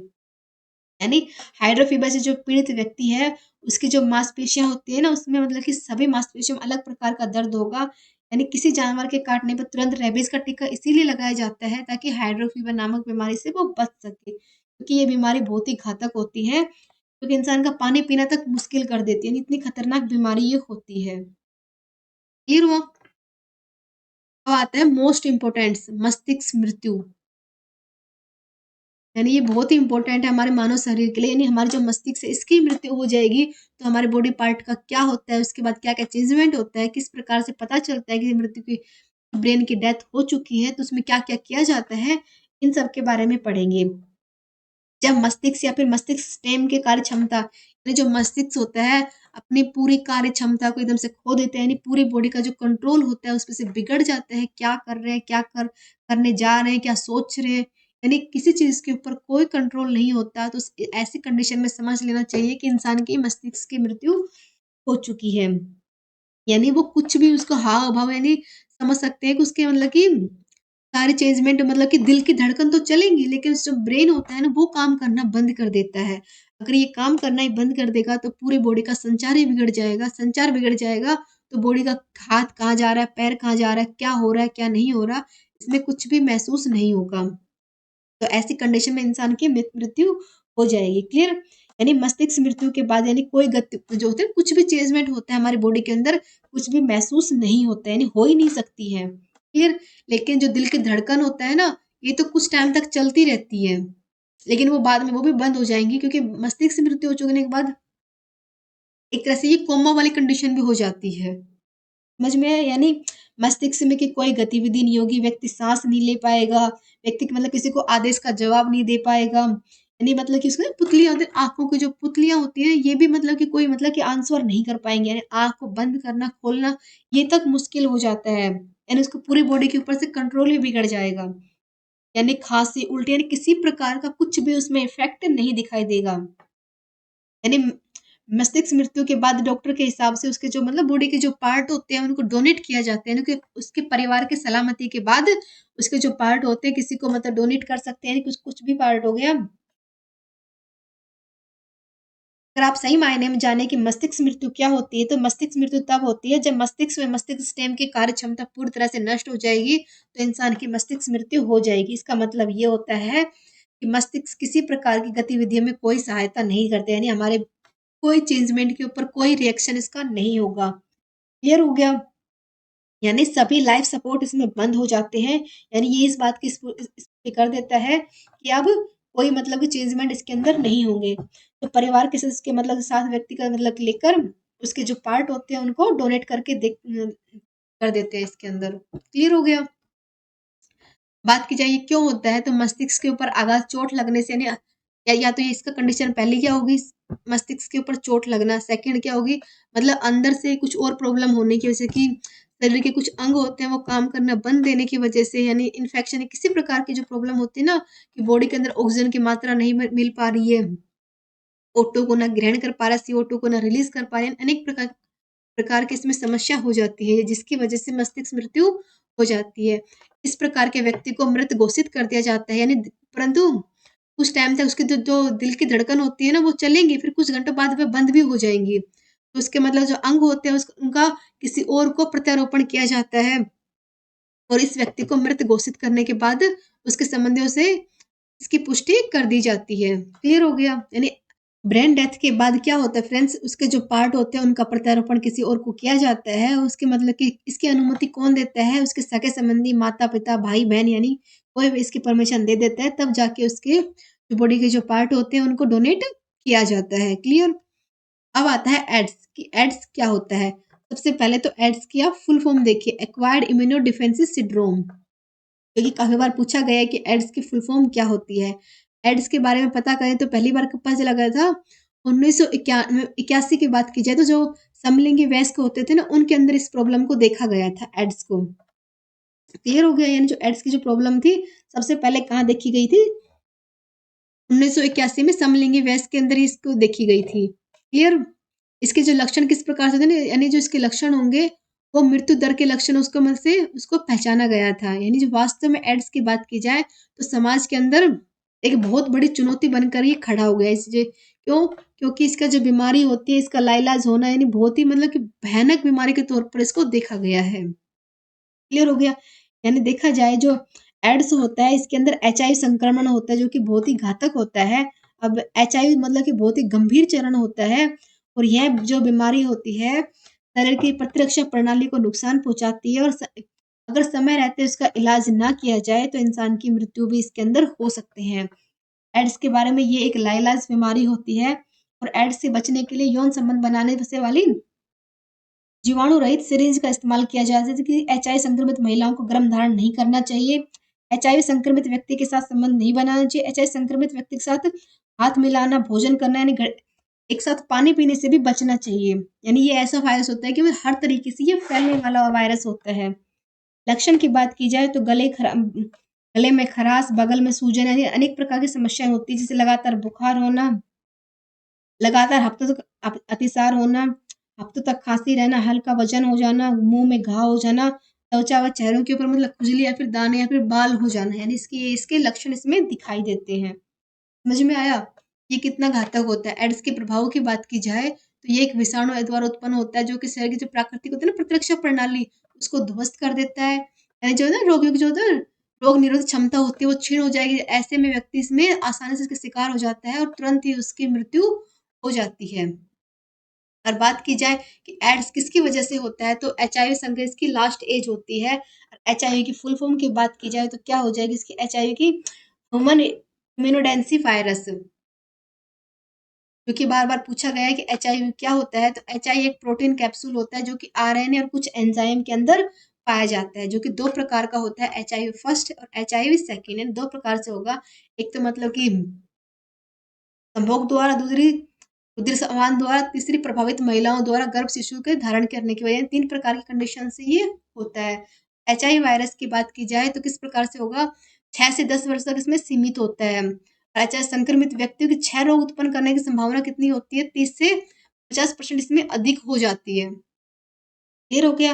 यानी जो एचआईवी वायरस होता है इस प्रकार का वायरस होता है जो इंसान की जो प्रतिरक्षा प्रणाली होते हैं ना इसके ऊपर डायरेक्ट हमला करता है। अगर हमारी प्रतिरक्षा प्रणाली ही कमजोर हो जाएगी, अगर वो ही टूट जाएगी तो हमारी बॉडी तुरंत ही किसी भी मतलब कि वायरल के संक्रमण तुरंत आ जाएगी, और वो तुरंत धीरे धीरे उस बॉडी का स्ट्रक्चर बिगड़ने लग जाएगा। यानी ये इस प्रकार समझ सकते हैं कि कई सालों तक इलाज के बाद भी वो बीमारी ये हो जाएगी, और एचआईवी आगे चल के एड्स का नाम इसमें दे सकते हैं। यानी एचआईवी संक्रमित सभी लोगों को एड्स नहीं कर सकते, लेकिन अगर कंडीशन बहुत ज़्यादा घातक हो जाती है तो उसको एड्स का नाम दिया जाता है। क्लियर हो गया? एचआईवी संक्रमित व्यक्ति को जल्दी इलाज कराना शुरू करना चाहिए, क्योंकि कुछ महीनों बाद इसका कंट्रोल बिगड़ जाएगा। कंट्रोल बिगड़ने के बाद ये एकदम बहुत ही घातक हो जाएगी, और इसमें इंसान की मृत्यु तक इसमें हो जाती है। अब आता है इसके प्रारंभिक लक्षण क्या होते हैं? या ये अगर ये प्रॉब्लम होती है तो इसके प्रारंभ लक्षण क्या होते हैं? 1 महीने से अधिक मतलब 10 दिन में मतलब कि उसको बुखार हो जाएगा, शरीर का भार में मतलब वज़न घट जाएगा, आपका बढ़ जाएगा, अतिसार यानी डायरिया, उल्टी, दस्त जैसे महसूस हो जाएँगे। और कौन-कौन से इसमें टेस्ट होते हैं? एक तो एलिसा होगा और एक होगा वेस्टर्न ब्लास्ट यानी 2 तरह के इसमें टेस्ट होते हैं। एक तो एलिसा हो जाएगा, वेस्टर्न ब्लॉट इसमें टेस्ट हो जाएगा और एचआईवी की जाँच किस प्रकार से होती है? इसके लक्षण के आधार के ऊपर एचआईवी की जाँच होती है, जैसे बुखार, सुस्ती, ग्रसनी, गोथ, मितली, सिर दर्द यानी अनेक प्रकार के लक्षण दिखाई देंगे, जो वो लगातार रहेंगे यानी 1-2 दिन के लिए नहीं, लगातार 6 हफ्ता से लेकर मतलब काफ़ी टाइम तक इसके लक्षण दिखाई देंगे। तो बात की जाए तो इस प्रकार से इसकी जाँच होती है, तो एड्स ग्रस्त व्यक्ति की टी की सहायता से उसके मतलब की प्रतिरक्षा प्रणाली होती है ना, उसको तुरंत दुर्लभ किया जाता है और ऐसे व्यक्तियों को मामूली संक्रमण या फिर अवसारवादी संक्रमण से उनको शिकार बन जाते हैं। जो व्यक्ति इसकी चपेट में नहीं आते, वो इससे मतलब कि बच जाते हैं, लेकिन विशेषकर देखा जाए तो इसकी चपेट में क ज़्यादातर लोग इसके अंदर आ जाते हैं। अब हम पढ़ेंगे कि एचआईवी संक्रमण की जाँच किस प्रकार से होती है। तो किस प्रकार से होती है, एलिसा एक जाँच होती है जिसकी वजह से इसकी जाँच की जाती है, जो कि एक वेस्टर्न ब्लोस्ट होती है और एक होती है एलिसा, यानी 2 तरीके से इसमें जाँच की जाती है। और इसकी जाँच की बात की जाए तो 15 से 16 दिन के अंदर इसकी रिटे आती है। क्योंकि है ना ऐसा होता है ना कि हमारी जो क्या बोलते हैं इसको प्रतिरक्षा प्रणाली को भी मतलब कि खराब करने लग गया, तो इंसान मतलब कि उसकी जो स्ट्रक्चर अपने आप ही धीरे-धीरे बिगड़ने लग जाएगी। उसमें मतलब बुखार, ठंड लगना, दाने, रात में पसीना आना, मांसपेशियों में दर्द होना, गले में खराश, थकान, सूजी हुई लिम्फ नोड्स यानी अनेक प्रकार के लक्षण दिखाई देंगे, तब जाके इसके 2 तरह के टेस्ट होते हैं। एक हो जाएगा एलिसा, एक हो जाएगा वेस्टर्न ब्लॉट। इन 2 टेस्ट के आधार पर इनका जाँच की जाती है। लोग यानी एचआईवी की जाँच के लिए काफ़ी बार खून या फिर लार का नमूना भी लिया जाता है। तब जाके मतलब उसकी क्या तो उसका मतलब जो जाँच होगी क्या तो पॉज़िटिव आए, नेगेटिव आए, उसके हिसाब से उसकी बॉडी को मतलब कि किया जाएगा। क्लियर हो गया? इसके साथ ही उस व्यक्ति के अंदर एंटीबॉडीज़ का निर्माण करने वाले प्रतिरक्षा प्रणाली को एंटीबॉडीज़ की जाँच की जाएगी। जैसे कि बात इस फर्स्ट क्या होगा, एक होगा रैपिड टेस्ट, एक मतलब होगा प्रयोगशाला में परीक्षण होगा, एक घर पे एक मतलब कि टेस्ट करके देखा जाएगी। अनेक प्रकार से इसकी जाँच की जाती है। अब आएँगे कि इसमें भारतीय योजना का क्या आधार इसके अंदर रहा है और भारत में पहली बार एड्स या फिर एचआईवी की पहचान कब की गई थी? तो 1986 के अंदर पहली बार इसकी पहचान की गई थी और भारत सरकार ने तुरंत ही मतलब इसको गंभीर लेते हुए इस महामारी से निपटने के लिए इसके लिए अभियान स्टार्ट किए कर दिए गए थे। 1986 में ही उच्च स्तरीय मतलब कि राष्ट्रीय एड्स समिति का गठन किया गया था, जो कि 1986 में पता चला गया था और 1987 के अंदर इसकी योजना की घोषणा कर दी गई थी। क्लियर हो गया? अब राष्ट्रीय एड्स नियंत्रण योजना का प्रथम चरण में क्या-क्या हुआ, सेकंड चरण में क्या-क्या हुआ, इन सब के बारे में पढ़ेंगे। यानी एड्स से बचाव और नियंत्रण के में भारत सरकार की कौन-कौन सी योजना में क्या-क्या इफ़ेक्ट हुए, इन सब के बारे में जानेंगे। तो 92 से 99 तक इस योजना को चलाया गया था। अब इसमें क्या-क्या हुआ था, प्रत्येक राज्य और केंद्र शासित प्रदेश के अंदर एड्स बचाव को मतलब कि इसके बारे में लोगों को बताया गया है कि किस प्रकार से हम इससे बच सकते हैं। एचआईवी संक्रमण के माध्यम से बचाव और लड़ने के मतलब लोगों को जागरूक करना एक बहुत बड़ा काम होता है। पेशेवर्ती से लोग जुड़े हुए जो लोग होते हैं उनको गर्भ-निरोधक के बारे में बताना, रक्तदान करने वाले के खून की जाँच करना, रक्तदान मतलब कैसे मतलब कि कुछ लोग पैसों के लिए बार-बार मतलब कि होता है ना ब्लड दान डोनेट करवाते हैं, तो उनके ऊपर जाँच मतलब कि कार्रवाई करना, एचआईवी से प्रभावित लोगों को उनके संबंधित से उनकी मानसिक और सामाजिक सहायता प्रदान करना ताकि वो एकदम से अंदर से दुरुस्त हो पाएँ। एचआईवी या फिर एड्स से विकास के विभिन्न चरणों से सावधानीपूर्वक उन पर नज़र रखना। और फिर इस योजना के परिणाम क्या रहे? यानी जो एड्स के लिए जो जैसे परियोजना चलाई गई थी, इसके मतलब लक्षण भी क्या-क्या रहे थे? पहले क्या रहे थे एड्स परियोजना में प्रथम चरण के अंदर तो योजना मतलब कि काफ़ी हद तक सही मतलब उसकी संतोषप्रदायक हुई थी। यानी इस योजना के बाद पूरे देश के अंदर लोग इसके बारे में जागरूक हो चुके थे, मतलब सबको पता चल चुका था और 1998 के सर्वेक्षण के अनुसार गुजरात, पश्चिम बंगाल, नागालैंड के अंदर एचआईवी के 5% मतलब कि अधिक और गर्भधारण में 1% की कमी आई थी। क्लियर? महाराष्ट्र, तमिलनाडु और मणिपुर में तो ये एक महामारी बन चुकी थी, वहाँ पर एचआईवी संक्रमण के 1% में अधिक हुए थे। और अन्य राज्य की बात की जाए तो एचआईवी संक्रमण का फिलहाल मतलब कि काफी कहीं पे कम था, कहीं पे ज्यादा, यानी इस प्रकार से काफी मतलब फर्स्ट चरण तो इसका काफी हद तक सही रहा था। अब बात की जाए सेकंड चरण की, तो सेकंड चरण के बारे में बात की जाए तो सेकंड चरण कब स्टार्ट किया गया था? 9 नवंबर 1999 में सेकंड चरण को स्टार्ट कर दिया गया था। और इसमें 100% केंद्र, यानी हर राज्य के अंदर अनेक प्रकार के केंद्र इसमें बनाए गए। एक मतलब एक नगर में 3 तरह के मतलब कि इसमें केंद्र खोले गए थे, जैसे अहमदाबाद, चेन्नई, मुंबई, यानी यानी हर राज्य के अंदर, हर प्रदेश के अंदर इसके प्रकार के कार्रवाई की गई थी। अब इसका उद्देश्य क्या हुआ था? लोगों को इसके प्रति जागरूक करने के अलावा उनको इसके बारे में बताना, इस योजना के मतलब विवेदीकरण या आम आदमी को इसके बारे में सुनिश्चित करना, यानी एड्स प्रबंधन सुधार राज्य, इसमें राज्य सरकार का क्या फायदा होता है, किस प्रकार से वो हेल्प करती है, लोगों को इस बारे में बताना। और गैर सरकारी जो संस्थाएं होती है ना, उनकी भागीदारी को सुनिश्चित करना इसका उद्देश्य रहा था। अब बताए आज पूरी दुनिया इस भयंकर जो लाइलस बीमारी होती है इससे मतलब कि लड़ रही है, और एक महामारी के रूप में धीरे धीरे ये बढ़ती जा रही है। लेकिन एचआईवी और एड्स के बारे में बात की जाए तो इससे जो ग्रसित लोग होते हैं वो ज्यादातर मतलब कि निर्धन या फिर विकासशील देशों के अंदर ये देखी गई है। और समाज में निरंतर इसमें अशिक्षित, गरीबी होना, मतलब कि बीमारी से पीड़ित होना, ये ऐसे लोगों के अंदर इस समस्या को ज्यादातर देखने को मिला गया है। क्लियर? जैसे कि बात की जाए चंद वर्षों में भारत इस बीमारी से मतलब कि धीरे धीरे इसके भारत के अंदर इसके जो होता है ना ग्रसित लोग थे वो धीरे धीरे बढ़ते ही जा रहे थे। और बात की जाए कि भारत के अंदर ये बहुत ही दुखद पहलू है, भारत को अभी तक लगातार इस समस्या से जूझना पड़ रहा है। और जो इसके बारे में इम्पोर्टेंट बात यही है, जो एड्स के जो रोगी होते हैं ना वो इसलिए नहीं बता पाते, उनको ये प्रॉब्लम होती है इस बीमारी के बाद। एक तो उसे बीमारी की प्रॉब्लम होती है और दूसरी तरफ ही पूरे समाज की घृणा, प्रताड़ना और विदेश मतलब कि जो पूरा समाज होता है उनको किस गंदी नजर से देखते हैं, उसका मतलब एक अलग ही उसका होते हैं। दोनों तरफ से देखा जाए तो उस व्यक्ति की अंदर ही, एक तो अंदर से मौत, एक बाहर से मौत, दोनों तरीके से उस व्यक्ति को प्रताड़ना झेलनी पड़ती है। अब आते हैं राष्ट्रीय एड्स नीति में क्या क्या चेंजमेंट इसके अंदर हुए गए थे। अब नई नीति एड्स के मतलब की क्या गई थी, जो कि सरकार द्वारा इसको बताई गई थी। एचआईवी संक्रमण से बचाव, उस पर काबू पाने के लिए, सामाजिक मतलब समाज के अंदर इसके एक अच्छा माहौल बनाने के लिए, ऐसे रोगियों की देखभाल करने के लिए, यानी कोई ऐसा रोगी भी है तो उसका मतलब कि उसको रोजगार भी दिलाना और गोपनीय तरीके से उसके उपचार भी करना, इसके ऊपर स्पेशली ध्यान दिया गया है ताकि वो इंसान को उससे मतलब कि कुछ अपने आप को कुछ अलग महसूस ना हो, यानी पूरे समाज की जो घृणा प्रताड़ना होती है उन सब से वो इंसान बच पाए। इस प्रकार से उन लोगों के लिए राष्ट्रीय एड्स नीति को तैयार किया गया था। यानी इसी प्रकार के हर राज्य के अंदर अलग अलग प्रकार की एजेंसियां खोली गई थी। यानी इसके लिए ये नहीं बोला गया कि जाति धर्म किसी चीज पर कोई ध्यान नहीं दिया गया। इसके लिए सिर्फ ये बात की गई थी कि ऐसे व्यक्तियों की इसके गोपनीय तरीका से उनका इलाज किया जाए ताकि वो ठीक हो सके। मतलब समय रहते उनके बारे में इलाज मिल गया तो वो ठीक हो जाएंगे, नहीं तो टाइम आने पर उनकी डेथ हो जाएगी। अब हम पढ़ेंगे पोलियो वैक्सीन। पोलियो वैक्सीन होती क्या है, क्लियर हो गया? जैसे कि पोलियो का नाम तो बहुत छोटा है पोलियो, लेकिन ये भी एक बहुत ही घातक और गंभीर बीमारी बन जाती है।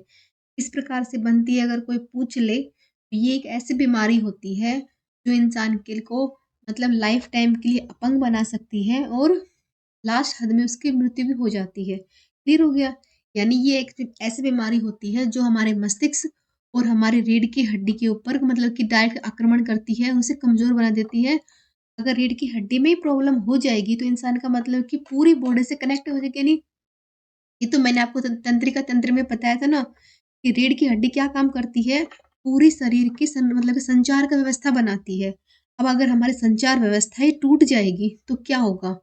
यानी पूरी बॉडी से कनेक्ट टूट जाएगा, यानी कोई नेटवर्क काम ही नहीं करेगा, तो हमारे हाथ पैर बॉडी काम ही नहीं करेंगी। क्यों? क्योंकि मस्तिष्क कमजोर हो चुका है, रीढ़ की हड्डी पे आक्रमण हो चुका है। तो मतलब कि समझ रहे हैं कि ये कितनी घातक और गंभीर बीमारी होती है। पोलियो एक ऐसी दुर्बल बीमारी होती है जो कि मतलब कि लाश हाथ में से जानलेवा भी हो जाती है। क्लियर हुआ? जैसे कि ये एक भयानक संक्रमण की बीमारी होती है जो कि आरएनए युक्त विषाणु के कारण होती है, जो कि मानव के आहार नाल, तंत्रिका तंत्र, मस्तिष्क, रीढ़ की हड्डी के ऊपर आक्रमण करती है। ये ऐसी बीमारी होती है जो मतलब लाइफ टाइम के लिए इंसान को विकलांग भी बना सकती है। किस किस में होती है? मुंह, फेफड़े, आंतों आदि, यानी किसी भी तरीके से ये हो सकती है। तभी तो कहते हैं कि 5 साल से छोटे बच्चों को पोलियो ड्रॉप्स पिलाना कितना ज़रूरी होता है। समझ में आया? यानी 2 बूँद में से उसकी पूरी ज़िंदगी की आप केयर कर रहे हो। इसीलिए तो बोलते हैं कि बच्चों की पोलियो ड्रॉप्स कभी मिस नहीं होनी चाहिए, उसको हर टाइम, हर बार पोलियो ड्रॉप्स पिलानी चाहिए। जैसे कि 6 महीने पे, 3 महीने पे, 9 साल पे, मतलब कि 18 महीने पे जो इंजेक्शन लगते हैं ना टीकाकरण के, वो लगवाने क्यों ज़रूरी होते हैं, वो आपको इसमें पता चलेगा। क्योंकि ये टीके लगेंगे तब जाके जो बच्चा होता है ना, वो पोलियो से मतलब कि बच पाएगा। उसे मतलब कि ना जीवन भर लकवा लगेगा, ना उसकी मतलब कि मस्तिष्क मतलब उसकी जो ग्रोथ होती है ना एंटीबॉडीज़ निर्माण करने के लिए, वो उसकी ग्रोथ सही टाइम पर सही तरीके से होती रहेगी। क्लियर हो गया? यानी इसका जो वायरस होता है उसको क्या बोलते हैं? पोलियोमाइटिस इसका वायरस मतलब कि पोलियो का वायरस होता है पोलियोमाइटिस। समझ में आ गया? यानी इसके मतलब कोई स्पेशल लक्षण नहीं होते हैं, यानी इसके जो लक्षण मतलब उभर के नहीं आते हैं, लेकिन एक उसमें क्या होता है कि क्या तो उसका आधा शरीर पैरालाइज़ हो जाएगा या उसका पूरी बॉडी मतलब क्या है आधा मुँह, आधा आँख, आधा नाक, कान मतलब कि आधा फेस हो जाएगा या फिर आधा हाथ-पैर यानी काफ़ी बार तो ऐसा होता है कि कि आधा होता है लेकिन कई बार ऐसा होता है कि इंसान की पूरा शरीर ही इसमें लकवे में लग जाती है। यानी जो हाफ़ होता है ना, वो तो काफ़ी हद तक ठीक भी हो जाता है, लेकिन अगर इंसान के पूरे शरीर में अगर ये हो जाए ना, तो उसे ठीक करना बहुत ही मुश्किल हो जाता है। यानी ये एक संक्रमित बीमारी होती है, कैसे फैलती है? दूषित भोजन से मतलब किसी का पिया हुआ पानी पीने से, साथ में मतलब कि इसमें क्या-क्या होता है, नाक गले में इन्फेक्शन होता है। यानी संक्रमण है तो फैलने वाले के जैसे आप समझ सकते हैं कि कोई बीमारी हो जो फैलने के नाम दे दिए ना, तो मतलब कि किसी संक्रमित व्यक्ति के मल के संपर्क में आने से, छींक, खाँसी, किसी की बूँदें अपने ऊपर गिरने से, साथ में भोजन करने से, बर्तन बाँटने से, दूषित पानी पीने से, दूषित पानी में तैरने से, दूषित पानी का मतलब कि बने खाद्य पदार्थ खाने से, यानी किसी भी तरीके से ये बीमारी फैल जाती है। क्लियर हो गया? यानी इसके जो लक्षण होते हैं ना, वो 1 से 2 सप्ताह के अंदर तो इंसान को नज़र आते हैं कि हमें ये प्रॉब्लम हो चुकी है। क्लियर हुआ? तभी तो बोलते हैं इसकी जो समस्या होती है ना ज़्यादातर बच्चों में देखने मिलती है, यानी 5 वर्ष से जो कम उम्र के बच्चे होते हैं ना, उनके अंदर ये देखने को ज़्यादातर मिलती है। क्लियर हो गया? अब इसके फैलाव के तरीके क्या-क्या होते हैं? ये किस प्रकार से ये फैलता है? यानी मुख के द्वारा या फिर सीधा फैलाव किस प्रकार से होता है? जैसे कि विकासशील देशों के अंदर इसका मुख्य मतलब कि मुख्य तरीका क्या होता है? संक्रमण सीधे मतलब उँगलियों से फैल जाते हैं, जहाँ पे सफाई की कमी होती है। यानी जो पोलियो होता है कहाँ पर ज़्यादा फैलेगा?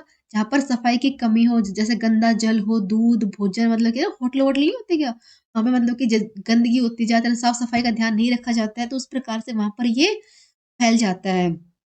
मतलब कि ये सीधे कॉन्टैक्ट में आ जाता है। क्लियर हो गया? एक आता है थूक या फिर खकार से फैला हुआ। इसमें क्या होता है, यदि पोलियो की अंतिम अवस्था में इंसान व्यक्ति हो, तो उसके मतलब जो होते हैं ना, जो विषाणु होते हैं उसके कंठ में पाए जाते हैं। तो ऐसे व्यक्ति के खाँसने से, उसके संपर्क में आने से यानी उसके मतलब कि बार-बार थूकने यानी किसी तरह से उसके कॉन्टैक्ट में आएँगे, तो उसके जो संक्रमण होते हैं इंसान के ऊपर डायरेक्ट उस पे हमला कर देते हैं। क्लियर हो गया? अब इसके बचाव क्या-क्या होते हैं? यानी जो पोलियो से बचाव के लिए एक प्रभावी साधन तैयार किया गया टीकाकरण। यानी ये एक ऐसी बीमारी होती है जिसका आज तक कोई मतलब उपचार बना नहीं है। इससे अगर बचना है तो टीकाकरण ही यानी पोलियो ड्रॉप्स और टीकाकरण इसका मतलब बताया गया है। अगर ये टाइम से बच्चे को दे दिया जाए तो ये मतलब लाइफ टाइम ये प्रॉब्लम बच्चे को नहीं होगी। तो इसका मतलब कि खास इलाज तो नहीं है, बस एक ही इलाज है टीकाकरण। सही टाइम के ऊपर इसका सही टीकाकरण होना बहुत ज़रूरी होता है। खासकर नवजात शिशुओं के अंदर 6 माह से पूर्व टीका लगाना आवश्यक होता है, जो कि 2 प्रकार से होता है। एक होता है आईपीवी, एक होता है ओपीवी। एक तो इलेक्टिव साल्क पोलियो वैक्सीन, एक होता है ओरल साबिन पोलियो वैक्सीन। क्लियर हो गया? यानी दोनों तरह से बच्चों को पोलियो टीकाकरण भी होना चाहिए और उसको पोलियो ड्रॉप्स भी पिलाना बहुत ज़रूरी होता है। इसके साथ ही आता है पल्स पोलियो टीकाकरण कि ये क्या होता है? क्लियर? कि पल्स पोलियो टीकाकरण क्या होता है? इसमें होता है पोलियोमाइटिस मतलब पोलियो के द्वारा कि पोलियो के खिलाफ भारत सरकार द्वारा एक अभियान चलाया गया था जिसका नाम था प्लस पोलियो टीकाकरण। क्लियर हो गया? यानी इस अभियान के तहत मतलब कि 5 साल से कम उम्र के बच्चों को पोलियो वायरस के खिलाफ टीका लगाने के लिए लोगों को जागरूक करने के लिए एक अभियान चलाया गया था जिसका नाम क्या था? पल्स पोलियो टीकाकरण। क्लियर हो गया?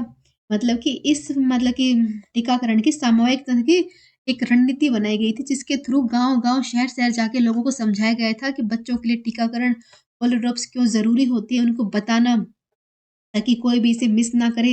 यानी 5 वर्ष से कम बच्चों को ये बीमारी होने का मतलब आसान तरीका होता है, तो उनको बचाने के लिए क्या-क्या करना चाहिए, इस बारे में ये बात की गई थी। क्लियर हो गया?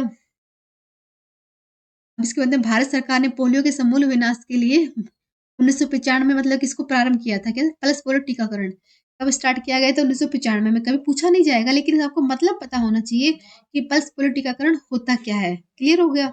अब इसका मतलब उद्देश्य या लक्ष्य क्या होता है कि मतलब कि भारत के सभी बच्चों को पोलियो की जो बीमारी, इतनी घातक बीमारी होती है, इससे बचाना ही इसका उद्देश्य रहा है। क्लियर हो गया? जैसे कि मतलब कि इसके मतलब कि जगह-जगह पे हर शहर गाँव में इसके केंद्र खोले गए। अब तक 6.5 लाख केंद्र यहाँ पे खोले गए हैं। यानी पहला चरण कब स्टार्ट किया गया था? 9 दिसंबर 1995 से किया गया था और 20 जनवरी 1996 तक इसको मनाया गया। यानी इसका एक दिवस होता है जो कि हर मंथ नवंबर मतलब कि दिसंबर और जनवरी के बीच में इसका दिवस मनाया जाता है। क्लियर हो गया? यानी इस अवसर पर 0 से 3 वर्ष के बच्चों को मतलब कि ओपीवी टीका लगाया जाता है और उनको मतलब कि टीकाकरण के बारे में उनको समझाया जाता है, उनके पेरेंट्स को गाइड किया जाता है कि ये हमारे लिए क्यों ज़रूरी होता है। और भारत उन देशों के साथ भी शामिल है जिन्होंने 1998 में आयोजित विश्व स्वास्थ्य सम्मेलन में उद्घोषण में हस्ताक्षर किए गए थे और 2000 ईस्वी में पोलियो उन्मूलन का संकल्प लिया गया था और यह भारत से में लगातार प्रयास किए कि प्लस पोलियो अभियान को चलाया गया था, जिसके कारण पोलियो रोगियों को उसे निदान मिल सके और इसका उद्देश्य मेन मात्र यही था कि बच्चों को पोलियो ड्रॉप से बचाया जाए, किसी तरीके से उनको बचाने का तरीका इसमें सिद्ध किया गया था। हम्म। अब आता है कैंसर कि कैंसर क्या होता है। अब बात की जाए कि पोलियो प्लस कब होता है, तो 8 दिसंबर से स्टार्ट किया गया था और 20 जनवरी तक ये होता है।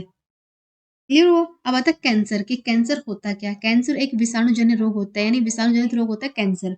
इसके बारे में बताऊं, शरीर के सभी कोशिकाओं का असाम्य और अनियंत्रित वृद्धि होने को ही कैंसर बोला जाता है। इसके क्या बोला जाता है? शरीर की कोशिकाओं में असाम्य और अनियमित वृद्धि को ही कैंसर कहा जाता है। यह शरीर के किसी भी भाग के हिस्से में हो सकता है, यानी जरूरी नहीं है कि आंख में हो, कान में हो, गले में हो, ये बॉडी के किसी भी पार्ट के अंदर ये हो सकती है। क्लियर हो गया? यानी कैंसर प्रभावित कोशिकाओं को ट्यूमर बना देती है और ट्यूमर इस फॉर्म में बहुत लड़के एक किस्म की घातक बीमारी होती है। इसको मैग्लियंट या ट्यूमर भी कहा जाता है। क्लियर हो गया? कैंसर एक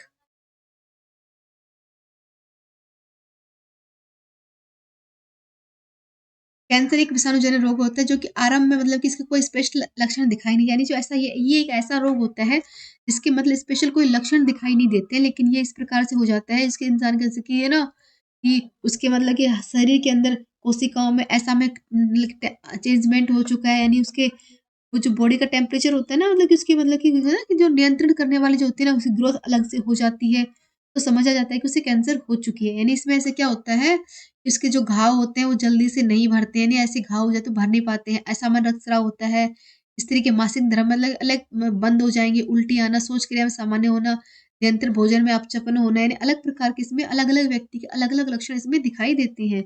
ये हो गया। यानी भारत में अब तक 20 लाख ऐसे रोगी की पहचान इसमें हो चुकी है। यानी सबको अलग-अलग प्रकार से कैंसर होता है। यानी जो ऐसे जो व्यक्ति हैं, जो कैंसर से पीड़ित है, यहाँ तक प्रति वर्ष 7 लाख रोगी मतलब कि सामने आते हैं। यानी भारत के अंदर प्रति वर्ष 7 लाख ऐसे लोग हैं जो कि कैंसर के मतलब कि ग्रसित होते हैं और वो सामने आते हैं। क्लियर हो गया? यानी मनुष्य शरीर के किसी भी अंग में त्वचा से लेकर यानी किसी भी अंग के अंदर मतलब अनियंत्रित वृद्धि, इसका परिणाम स्वरूप क्या होता है, इसकी जो कोशिकाएँ होती हैं, यानी उनका गुच्छा बन जाता है, यानी एक तरह से गाँठ के रूप में वो बन जाती हैं और उनकी ग्रोथ अंदर ही अंदर होने लग जाती है, यानी गाँठ की तरह वो बनेंगी और उनका मतलब क्या है, इस प्रकार से ग्रोथ होगी कि वो हमें अलग से दिखाई देती है। तो उनकी चेक करवाई जाती है तो उसमें पता चलता है कि वो कैंसर के रूप में आ चुकी है। इसमें अलग-अलग प्रकार होते हैं, जैसे कि कैंसर से प्रभावित कोशिकाओं का असामान्य मतलब कि उनकी अलग हो जाती है। कैंसर के कारण शरीर के उन हिस्सों में मतलब कि होता है ना पोषक तत्व मतलब कि नहीं मिल पाता है। और कुछ लक्षण ऐसे होते हैं कि उनकी त्वचा में चेंजमेंट होता है, तेज़ दर्द होता है, बाउल मूवमेंट होती है, फंडल फंक्शन में मतलब चेंजमेंट होते रहते हैं। जैसे कि इसके ना अनेक प्रकार के होते हैं, जैसे कि प्रयोगशाला में टेस्ट होते हैं, इमेजिंग परीक्षण होता है, बायोप्सी होती है, आनुवांशिक परीक्षण, यानी अनेक प्रकार के होते हैं। और कारण क्या-क्या हो सकते हैं इसके? तंबाकू, शराब, मोटापा, प्रदूषण, लाल मांस, प्रोसेस्ड मांस यानी अनेक प्रकार के इसके लक्षण भी हो जाते हैं। इंसान के शरीर में जब सेल्स के जीन किसी तरह से मतलब बदलाव आने लगता है, तो समझ सकते हैं कि कैंसर की शुरुआत हो चुकी है। यानी इसके जो होते हैं ना, जो सेल्स होते हैं उनके मतलब किसी प्रकार का चेंजमेंट शुरू होने लग जाता है ना, तो इसको फर्स्ट स्टेज बोला जाता है। कैंसर अपने आप ही हो सकता है, इसमें मतलब कि या फिर गुटखा मतलब ये कोई बात नहीं है कि जो गुटखा खाता है उसी को ही है, किसी को भी कभी भी ये हो सकता है। क्लियर हो गया? जैसे कि कोई मतलब कि धूम्रपान, सिगरेट, बीड़ी आदि मुँह में, गले में छाले होना, पेट में कीड़े होना, यानी अलग-अलग प्रकार के हो सकते हैं। ज़रूरी नहीं है कि मतलब जो ऐसी चीज़ को ग्रहण करता है उनको ही होते हैं। क्लियर हो गया? अब इसके मतलब कि बचने के क्या-क्या उपाय होते हैं कि विटामिन ए, सी की टैबलेट का मतलब कि ऐसा ऐसा खाना खाना चाहिए जिसके अंदर विटामिन ए, सी, ई की मतलब कि भरपूर मात्रा में हो। सूरज की रोशनी में विटामिन डी को ग्रहण करना चाहिए और स्राव और श्वसन से इन सब से बचना चाहिए। क्लियर हो गया?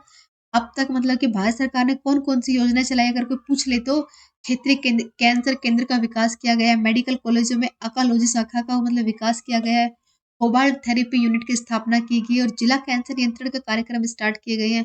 स्वास्थ्य शिक्षा को प्रारंभिक निदान किया गया है और उत्तर प्रदेश, तमिलनाडु और पश्चिम बंगाल में इस मतलब कि इसको नियंत्रण के लिए अनेक प्रकार के कार्यक्रम को स्टार्ट किए गए हैं। जैसे कि बताया गया ना कि कैंसर कितना घातक होता है कि किसकी कमी से होता है विटामिन बी12, vitamin A, vitamin D, vitamin C यानी इन सब की कमी से कैंसर जो है ना इसका खतरा बहुत ज़्यादा बढ़ जाता है।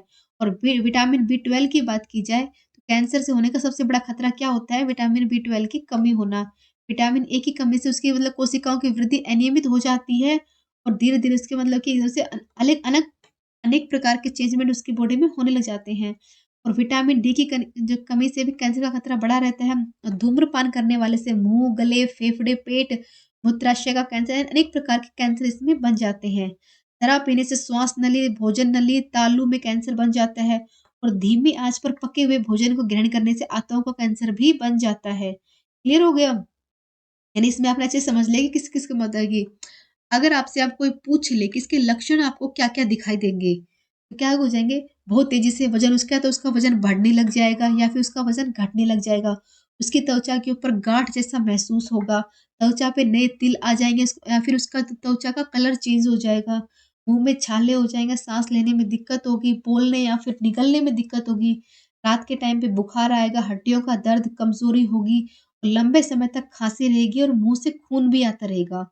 शरीर में कैंसर पता होने पर उसके डॉक्टर से टेस्ट करते हैं जिसमें blood test, imaging test, skin या फिर एक्स-रे होते हैं, बायोप्सी होती है और एंडोस्कोपी इसमें किया जाता है और तब जाके इसका मतलब कि उपचार किया जाता है। यानी इसके उपचार की कौन-कौन सी विधि होती है, इनके बारे में आपको बताएँगे।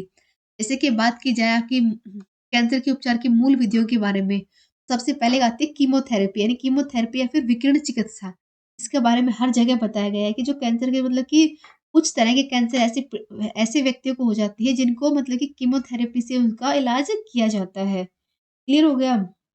जैसे कि काफ़ी मामलों में सर्जरी भी होती है, किसी में कीमोथेरेपी होती है, किसी में रेडिएशन थेरेपी भी होती है और किसी में होमोथेरेपी यानी अनेक प्रकार के होते हैं। सर्जरी में क्या होता है, कैंसर के ट्यूमर ऊतक, लिम्फ नोड को किसी भी तरीके से उनको मतलब कि किसी भी अंग को प्रभावित किए बिना ही उसको हटाने की कोशिश करते हैं।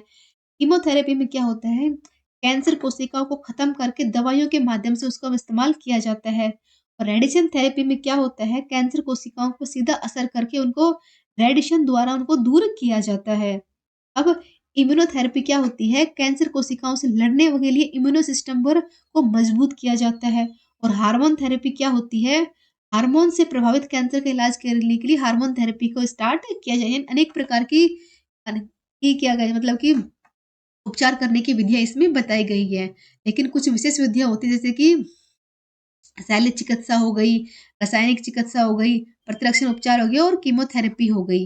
अब शल्य चिकित्सा में फ्रेंड्स क्या होता है, शल्य चिकित्सा द्वारा ट्यूमर का जो बोझ होता है ना उसको काट-छाँट कर सरलतम तरीके से उसको मतलब अलग किया जाता है। यानी इसमें इसके समस्त जो कैंसर मूलक कोशिकाएँ होती हैं, उनको हटा दिया जाता है और सुनिश्चित करके उसका जो बोझ होता है मतलब इस पूरे मतलब कि जहाँ पे कोई गाँठ-वाँठ कुछ भी होता है इधर से सर्जरी की तरह से ही होता है। यानी इसके मतलब कि ट्यूमर हो गई, ऊतक हो गए, लिम्फ नोड्स हो गए, यानी किसी भी क्षेत्र को प्रभावित किए बिना ही उसको सर्जरी से उनको अलग करने से ही बोला जाता है शल्य चिकित्सा। क्लियर हो गया? अब आता है रासायनिक चिकित्सा में क्या होता है, ट्यूमर कोशिकाओं को नष्ट किया जाता है और सामान्य और विशिष्ट रासायनिक औषधि द्वारा बड़ी मात्रा का प्रयोग करके उन औषधियों से उसको ठीक करने की कोशिश की जाती है।